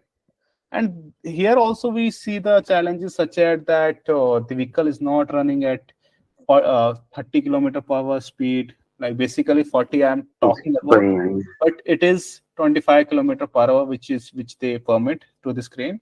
And we see that there is heating issue again and again. Then we work on the compressor side to ensure it's all hydraulic system, because all the things are running from the engine, we couple it with the motor.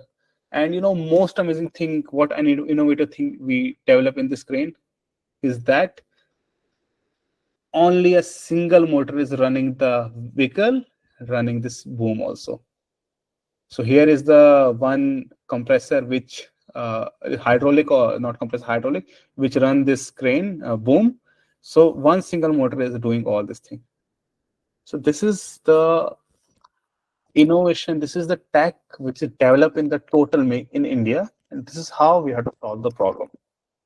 So this was the one case study which we work on, and this is successfully launched by Shri Nitin Gadkari ji last year. And this is something product which we are very proud of, and we have learned a lot of things from this. We are implementing something bigger in the future also, but from oldest vintage car which we have done is 1916, that we make to electric, and that is running very smoothly and fine today also. And the another biggest 30,000, 400 kg was that vehicle weight, and this is a 30,000 kg. We started from that, and we are continuously going, but this is something the achievable we have got. So the approach is very clear. You have to just go with the assessment, you have to go with the planning, the power rating, the particular motor, the particular the choice of the frame, and you have to just go with logical what we have to exactly client need from us. Otherwise, what happens is that we become the Elon Musk, we become the some kind of scientist. We start saying, okay, we can do this, we can do that. No, see what a client need, see how much this vehicle can go up to, see how kind of things we can use, the cost benefits, the cost analysis to the user, and how we can this thing scalable. This is not, and we are having in the retrofitment, there is 18% tax. For the new EV, there is only 5% tax. So one challenge is there. And for the retrofitment, people see this industry as a purani gaadiyan hai, it's a scrap kind of market, but no, it's a $70 billion of market. It's a very big market, but only challenge is that we are not working very clearly.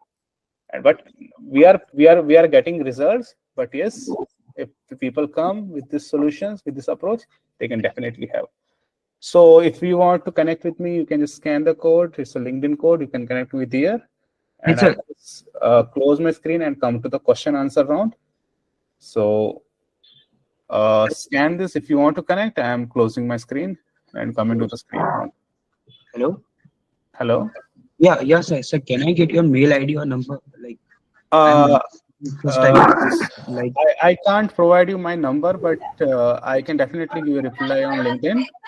So if you are having the link here, you can scan this code. I will get here. actually I'm able to You are not scan able it. to scan it. Just search the. I will just write in here my name. I will share you my email in the chat box. So I hope this session is very helpful, because this subject is not something which I can tell you in a 1 hour or 2 hour. It took me around 3 to 4 years to just learn, I can say 10% of about the EVs, but it's a very big subject, it's a very vast subject, and everybody has to study by their own. I can just give you the highlights what this engineering is, and let's Sorry to interrupt. yeah, please. I have a question here. Yeah, sure, please. So I can see that there are multiple things involved when you decide something, say a retrofit to be done to a vehicle, a two-wheeler or a four-wheeler. So from a student point of view, so who's planning to do something on a retrofitting, what would you suggest? It's like a more of a basic, where I would see this calculation part. Once you understand the requirement from the customer, and you're going to see what is the ROI on, say, converting this retrofit. So later that part, there are multiple technologies, multiple people involved, like your mechanical, your electrical, electronics, programming, simulation part. So how exactly you're going to handle all these, like multiple teams? There I'm not able to understand. Like if a student would like to get into a retrofit, where exactly he can focus? Look, Abdullah, the thing is that retrofitment is not something which is, a student for a student. It's basically EV. It is only, I want to work in a car company. Okay, which car company you want to work? I want to work on a, in a Hyundai or in a Maruti. It is the same. Retrofitment is basically an electric vehicle. You are not making something, totally different thing. It is the same EV, same only chases there. So for a student, if you want to go into the EV industry for a retrofitment, I will suggest, if you want to make your own startup, I will suggest don't do. This is a very challenging industry. Don't do. Either you don't have a lot of money in your pocket, and no investor will give you the money. Right. I'm Hi, Javad. Yes. Sorry for the interruption. I just wanted to let you know that session is really nice. I mean, I'm glad to see that even after 2 hours, the students are so interested and they are taking the interest in your session. So it was just a compliment. I thought that if I'm here, because I'm not from the technical background, I'm the HR, but still even I was thinking, what are these things? And even I was enjoying that. So it's a really nice, I hope the students are also enjoying the session. Yeah, I hope everybody. I'm not good in explaining, but I try my best because it was really lovely session, and I just came to check, and I was like, "Yo, students are still here and they are participating even." No, definitely. I think it is something which makes everybody more, relatable. Coming back to Abdullah, to your question, getting back to EV in any company, either 2-wheeler, 3-wheeler. The architecture is always same. I will just, just give me, I will share you later if you connect me on the mail. So basically, it is something, not for the startup. Look, yes. Sir, one question. Plus speak in Hindi. My English so weak. मैं आपसे ये पूछना चाहता हूँ कि जैसे हम already, मैं दिल्ली से हूँ. ऑलरेडी यहाँ पे काफी इलेक्ट्रिक स्कूटर है, जैसे लाइक ओला, एथर. मैं पर्टिकुलर 2-व्हीलर पर फोकस करना चाहता हूँ, ना कि रेट्रोफिटिंग. आने वाले टाइम पे वही स्कूटर को ठीक करना पड़ेगा. मार्केट में चल रहे हैं, जो बड़ी बड़ी कंपनियां आएंगी वो छोटे छोटे बंदों को खा जाएंगी. और मैं किसी को बोलूं 10 लाख लगा के गाड़ी बना ले, तो कोई नहीं बनाएगा, रिस्क नहीं लेगा 10 लाख का. आपको पता है. तो मैं ये चाहता हूँ कि 2-व्हीलर पे हम सर फोकस कर सकते. ओला पे जैसे वो कभी खराब होती है, हमारे पास आए तो हम ठीक कर पाए. उसमें क्या है कि सॉफ्टवेयर है, टेक्निकल है, उसके बारे में चाहता हूँ सर. 2-व्हीलर में फोकस करना चाहता हूँ. आपका नाम क्या है? मेरा नाम बलविंदर है. आपका ड्रीम ईवी लिखिए. बलविंदर जी, देखिए मैं आपको ना एक बड़ी कड़वी बात बताऊंगा. अगर मेरी बाइक है, मेरा कस्टमर आपके पास क्यों सर्विस के लिए आए? मैं उसको 5 साल की वारंटी दे रहा हूँ, और अगर एक तार भी खुली मैं वारंटी हटा दूंगा. आप खेल समझ रहे हैं? सर मैं एग्री हूं, पर ओला मैं समझ गया. मैं आ रहा हूँ उसी पॉइंट पे आ रहा हूँ. ओला में क्या कर रहे हैं? ऑलरेडी सर सर्विस नहीं मिल पा रही. नहीं, वही मैं कह रहा हूँ. देखिए इसमें बलविंदर जी, ओला के केस में क्या होता है कि साइड स्टैंड भी हम एक्स्ट्रा लगा देते हैं, तो वारंटी एक्स्ट्रा मानते हैं वो. मैं एग्जैक्टली राहुल जी, मैं उसी बात पे आ रहा हूँ, और बलविंदर जी मैं उसी बात पे आ रहा हूँ कि देखिए कड़वी बात यहाँ पे ये है कि मैं भी अपनी जो गाड़ियां हमारी कंपनी की जाती हैं टाइटपुल की, हमारी एक नट पे अगर खुल जाए ना, मैं कस्टमर की 5 साल की वारंटी खत्म कर देता हूँ. और उससे क्या होता है कि कस्टमर डर जाता है. इवन देखिए हमारे घर के अंदर टीवी है ना, तो मैं 40 किलोमीटर दूर जाके सर्विस सेंटर के अंदर टीवी को रिपेयर करवाऊंगा, मैं नॉर्मल मैकेनिक से नहीं करवाऊंगा. तो इस इंडस्ट्री के अंदर दिक्कत सबसे बड़ी क्या है कि सारे व्हीकल जो है वारंटी के अंदर है, और इसके अंदर हमें पता नहीं कि इसके अंदर एग्जैक्टली क्या है, क्योंकि हर एक का टैग अलग है. देखिए आर्किटेक्चर सेम है, मोटर पता है इसके अंदर क्या है, लेकिन मोटर का कैन, उसका पावर, उसका सिग्नल लेना वो सेम नहीं, और ये कोई भी नहीं बताना चाहता कि हम इसको कैसे बना रहे हैं. अब देखिए जो अगर पेट्रोल की बात करें, 100 साल पुरानी टेक्नोलॉजी, हर एक को पता है कैसे खोलना है. लेकिन अगर हम पर्टिकुलर BMW ऐसी गाड़ियों की बात करें, आपको बहुत ही कम मैकेनिक मिलेंगे जो उस गाड़ी के ऊपर काम करते हैं. तो सेम ईवी इंडस्ट्री भी करंटली है. अगर आपको बाइक बनानी है, आप कहते हैं कि मैं अगर खुद की बाइक बनाता हूँ, 10 लाख रुपए कोई इन्वेस्ट करेगा. देखिए वरिंदर जी, गाड़ी आप बना लेंगे, बाइक आप बना लेंगे, 10 लाख तो बहुत ज्यादा अमाउंट. आप 5 लाख में बना देंगे, 3 लाख में बना देंगे. आपको पता होना चाहिए कि एक बाइक को अगर आपको आईकैट या एआरआई कराना है तो उसकी फीस 2 करोड़ रुपए है उसको पास कराने की, और इन्वेस्टर से 2 करोड़ रुपए लेके पास कराना, कोई इन्वेस्टर आपको 2 करोड़ रुपए पासिंग के नहीं देगा।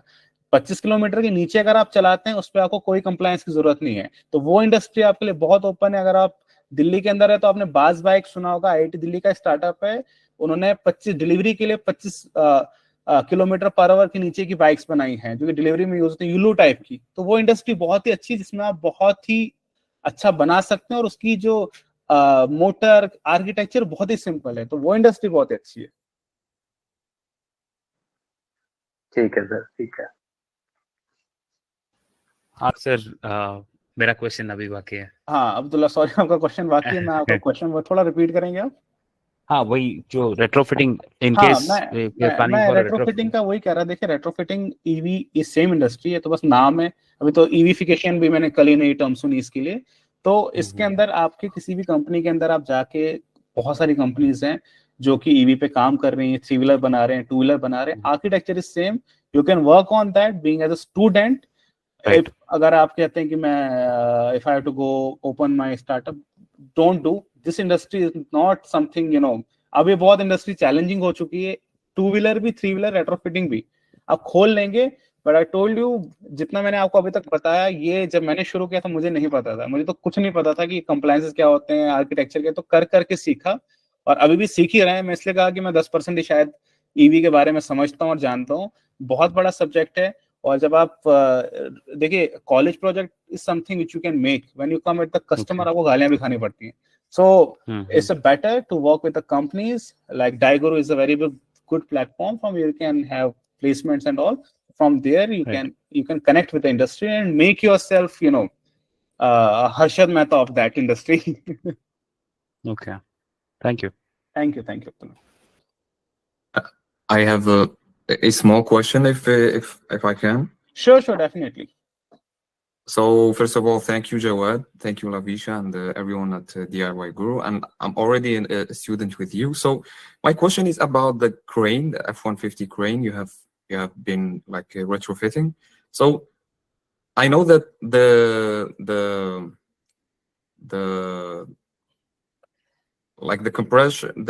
compressor needs like the motor, the diesel motor to be all the time on. To feed it, like to feed the hydraulics and stuff. So how did you tackle this? Like how did you deal with this? Do you like plug in the crane all the time to electricity, or do you have like something to deal with this? Sure, thank you, David, for the beautiful question. Thanks. So basically what we do is that, you know, when I said that one motor is running, you know, giving a traction to the whole vehicle, like it is moving the vehicle, and it is also working, lifting the boom also, the compressor hydraulics basically there. So there is one reducer there. When you plug that reducer, it gets disconnected from the tires, like with the powertrain, and it gives power to the boom. And yes, the motor has to run continuously, but there one challenge which came with us is that to run the motor at the exact RPM, because when you lift the load, you need the higher RPM. It's same with the engine also. So for that we have to integrate one electronic device there which sense the load, and as per that it increases the RPM of the motor, and which helps in lifting the weight. Thank you very much. Thank you.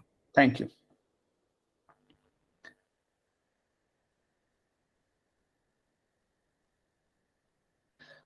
There is, I can see 4 questions from Rafiq. That is retrofitting being neglected by government. Yes, definitely it is neglected, because, you know, it is something industry which I can say very good industry, but currently it is neglected. But people, you know, government are thinking on this, because look, Rafiq, nobody has done till now has shown the result to the government, and everybody is saying sir reduce the tax, reduce this. ऐसे नहीं होता है, जब तक आप results नहीं दिखाएंगे तब तक काम नहीं होगा. And why there is no subsidy for the retrofitting?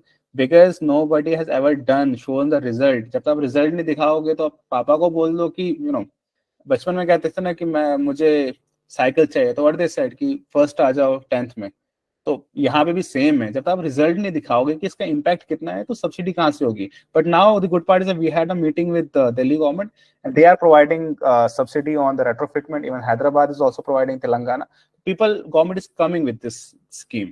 Why doesn't government standardize retrofit for all the available model? This is really the question, even we had put it in front of the ministry also. But, मुझे लगता है कि करने से ही होगा, और जितना हम करेंगे वैसे ही रिजल्ट दिखेंगे. क्योंकि अभी मैं बात करते हैं, अगर कोई, मतलब मैं क्या बात करूं, कोई भी ऐसा प्लेयर, रेट्रोफिटिंग प्लेयर जो है, अगर अपना प्रपोजल गवर्नमेंट के आगे रखता है कि आप स्टैंडर्डाइज कर दो रेट्रोफिट्स को, सारे मॉडल्स, या फीस कम लो, तो अभी कोई मतलब नहीं बनता है. क्योंकि जब तक हम रिजल्ट्स नहीं दिखाएं, जब तक हम एक प्रूवन ट्रैक रिकॉर्ड नहीं दिखाएं, तभी गवर्नमेंट में सीरियसली लेगी. Is retrofitting a profitable business? Definitely it is a profitable business, but it is the business in which you become the default OEM. सो ये बिजनेस बिल्कुल प्रॉफिटेबल है. हाँ, उतना ज्यादा नहीं है कि जितना आप सोच रहे हो एक नए OEM को मिलता है, लेकिन आप उतना ज्यादा बना सकते हैं. उसका रीजन है to standardise the things, to work on your whole system to make it profitable. Because चीजें प्रॉफिटेबल बनती हैं बनाने से. और यस, आप उतना ज्यादा उसके अंदर, मतलब आप वॉल्यूम ऑफ स्केल के ऊपर इसके ऊपर खेल सकते हैं, 1-2 गाड़ियों के ऊपर. There is no sense. Any other buddy? I hope I give answer to the every question. And sir, I think sir, yeah. Market में सर यो हीरो स्प्लेंडर की रेट्रोफिटिंग किट आ रही है सर, वो कितनी रिलायबल है सर? जी बताएंगे उसके बारे में. आई थिंक वो गोगो A1 पुणे के जो हैं वो बेच रहे हैं, right? Yes sir. Rahul ji, बड़ा सिंपल क्वेश्चन आपसे पूछूंगा. आप के पास स्प्लेंडर, आप स्प्लेंडर लेते कितने? आई थिंक 1,75,000 की आती है कि 80,000 की आती है? कितने की आती है ना? 80,000 ना. और राहुल जी, उसके अंदर मैं आपको कहता हूँ कि आप इसके अंदर रेट्रोफिटेड किट लगा दीजिए 90,000 की. Does it make a sense? Yes sir, right. तो बात ही खत्म. रिलायबिलिटी तो बात तब पहुंचती है जब मैं उसको पहले इकोनॉमिकली तो जस्टिफाई करूं. मैं 50,000 की चाइनीज स्कूटी खरीद लूं, मैं 90,000 में एथर ले लूं, ओला ले लूं. So if you are having a better offer in the market, why you go with the retrofitment? I told you in the starting, you have to choose the market very wisely. मैं किस segment के ऊपर काम कर रहा हूँ. अब मान लीजिए अगर मैं ट्रक को इलेक्ट्रिक करता हूँ, एक like we had a opportunity from Birla groups, जहाँ पे उनके दिन का 25 लाख रुपए का डीजल चलता है. और अगर वो अपने उन ट्रक्स को इलेक्ट्रिक करते हैं, अपना कैपिटल लगाते हैं, तो उनके हर दिन का जो बजट है डीजल की, वो है आपकी कुछ नहीं इलेक्ट्रिसिटी काट के, सारा मेंटेनेंस काट के आपके 22 लाख रुपए हर दिन के बच रहे हैं, इवन उससे भी ज्यादा. तो उस मार्केट को टारगेट करें जहां पे प्रॉब्लम वाकई है. आप स्प्लेंडर जो चला रहे हैं वो 90,000 रुपए आपको स्प्लेंडर इलेक्ट्रिक करने के देगा. तो choose your market and customer very wisely. Okay sir. Manish ji, आपने हाथ रेज किया है. Manish Sahu.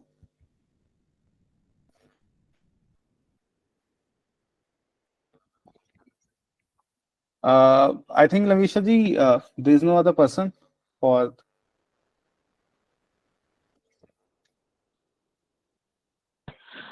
Sir, I just texted you something. Let me just. Can you please pardon the question? Can you please come back?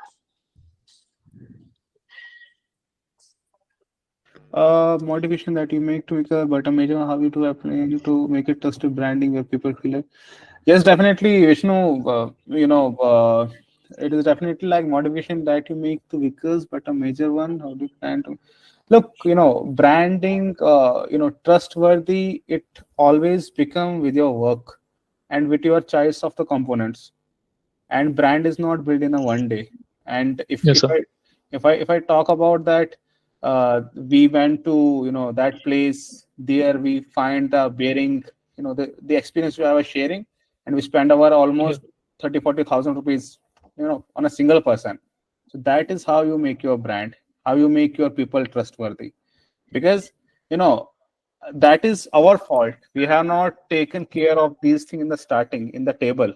So component, first of all, the standard of quality of the material, the quality of the component, and the quality of the approach, even the process you have to define in the starting. And then when your work is in the market, then your action speaks, and then your brand becomes some kind of trustworthy, and people start if Tadpole is getting repeated order every month, I think we are on that way. Yeah. Thank you, sir. Thank you for the session. Thank you, Vishnu.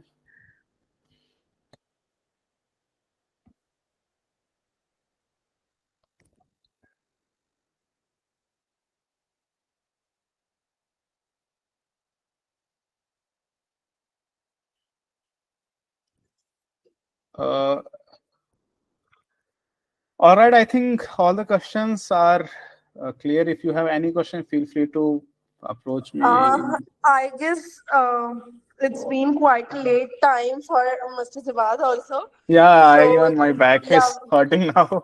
Yes, even our team is working till now. So I guess we should wrap up the session as of now. We'll be definitely planning this once again. And it was a lovely session. Like students are not ready to leave. It's getting too interesting. Thank you so much. I hope I just give you my whatever the best I can. Yeah, I've shared the LinkedIn IDs of you, of me, and of DIYguru. They can directly connect to us. You can connect with me as Lavisha Basantani and by Jawad Khan to him, and you can directly inbox us. Sure, you can send the PPT. Lavisha ji or Shubham ji is having. I have shared him the PPT. I will share him the revised version, and if anybody need, you can send accordingly. Please contact the DIYguru team for the PPT. It is Sure, Jawad. Sure, Jawad. Thank you for your time, Jawad. I think this was one of the most interactive session we have ever had. Thank you. I hope everyone liked it. Thank you. So, guys, for update, we are on next Sunday. We are organizing one more session like this. I'll share the update for the topics and all. Thank you, guys. And we are starting a batch for placement oriented course, specialization course. If anyone required for such kind of training, do let us know. All the information, contact related details already been shared in the chat box. You guys can feel free to reach us.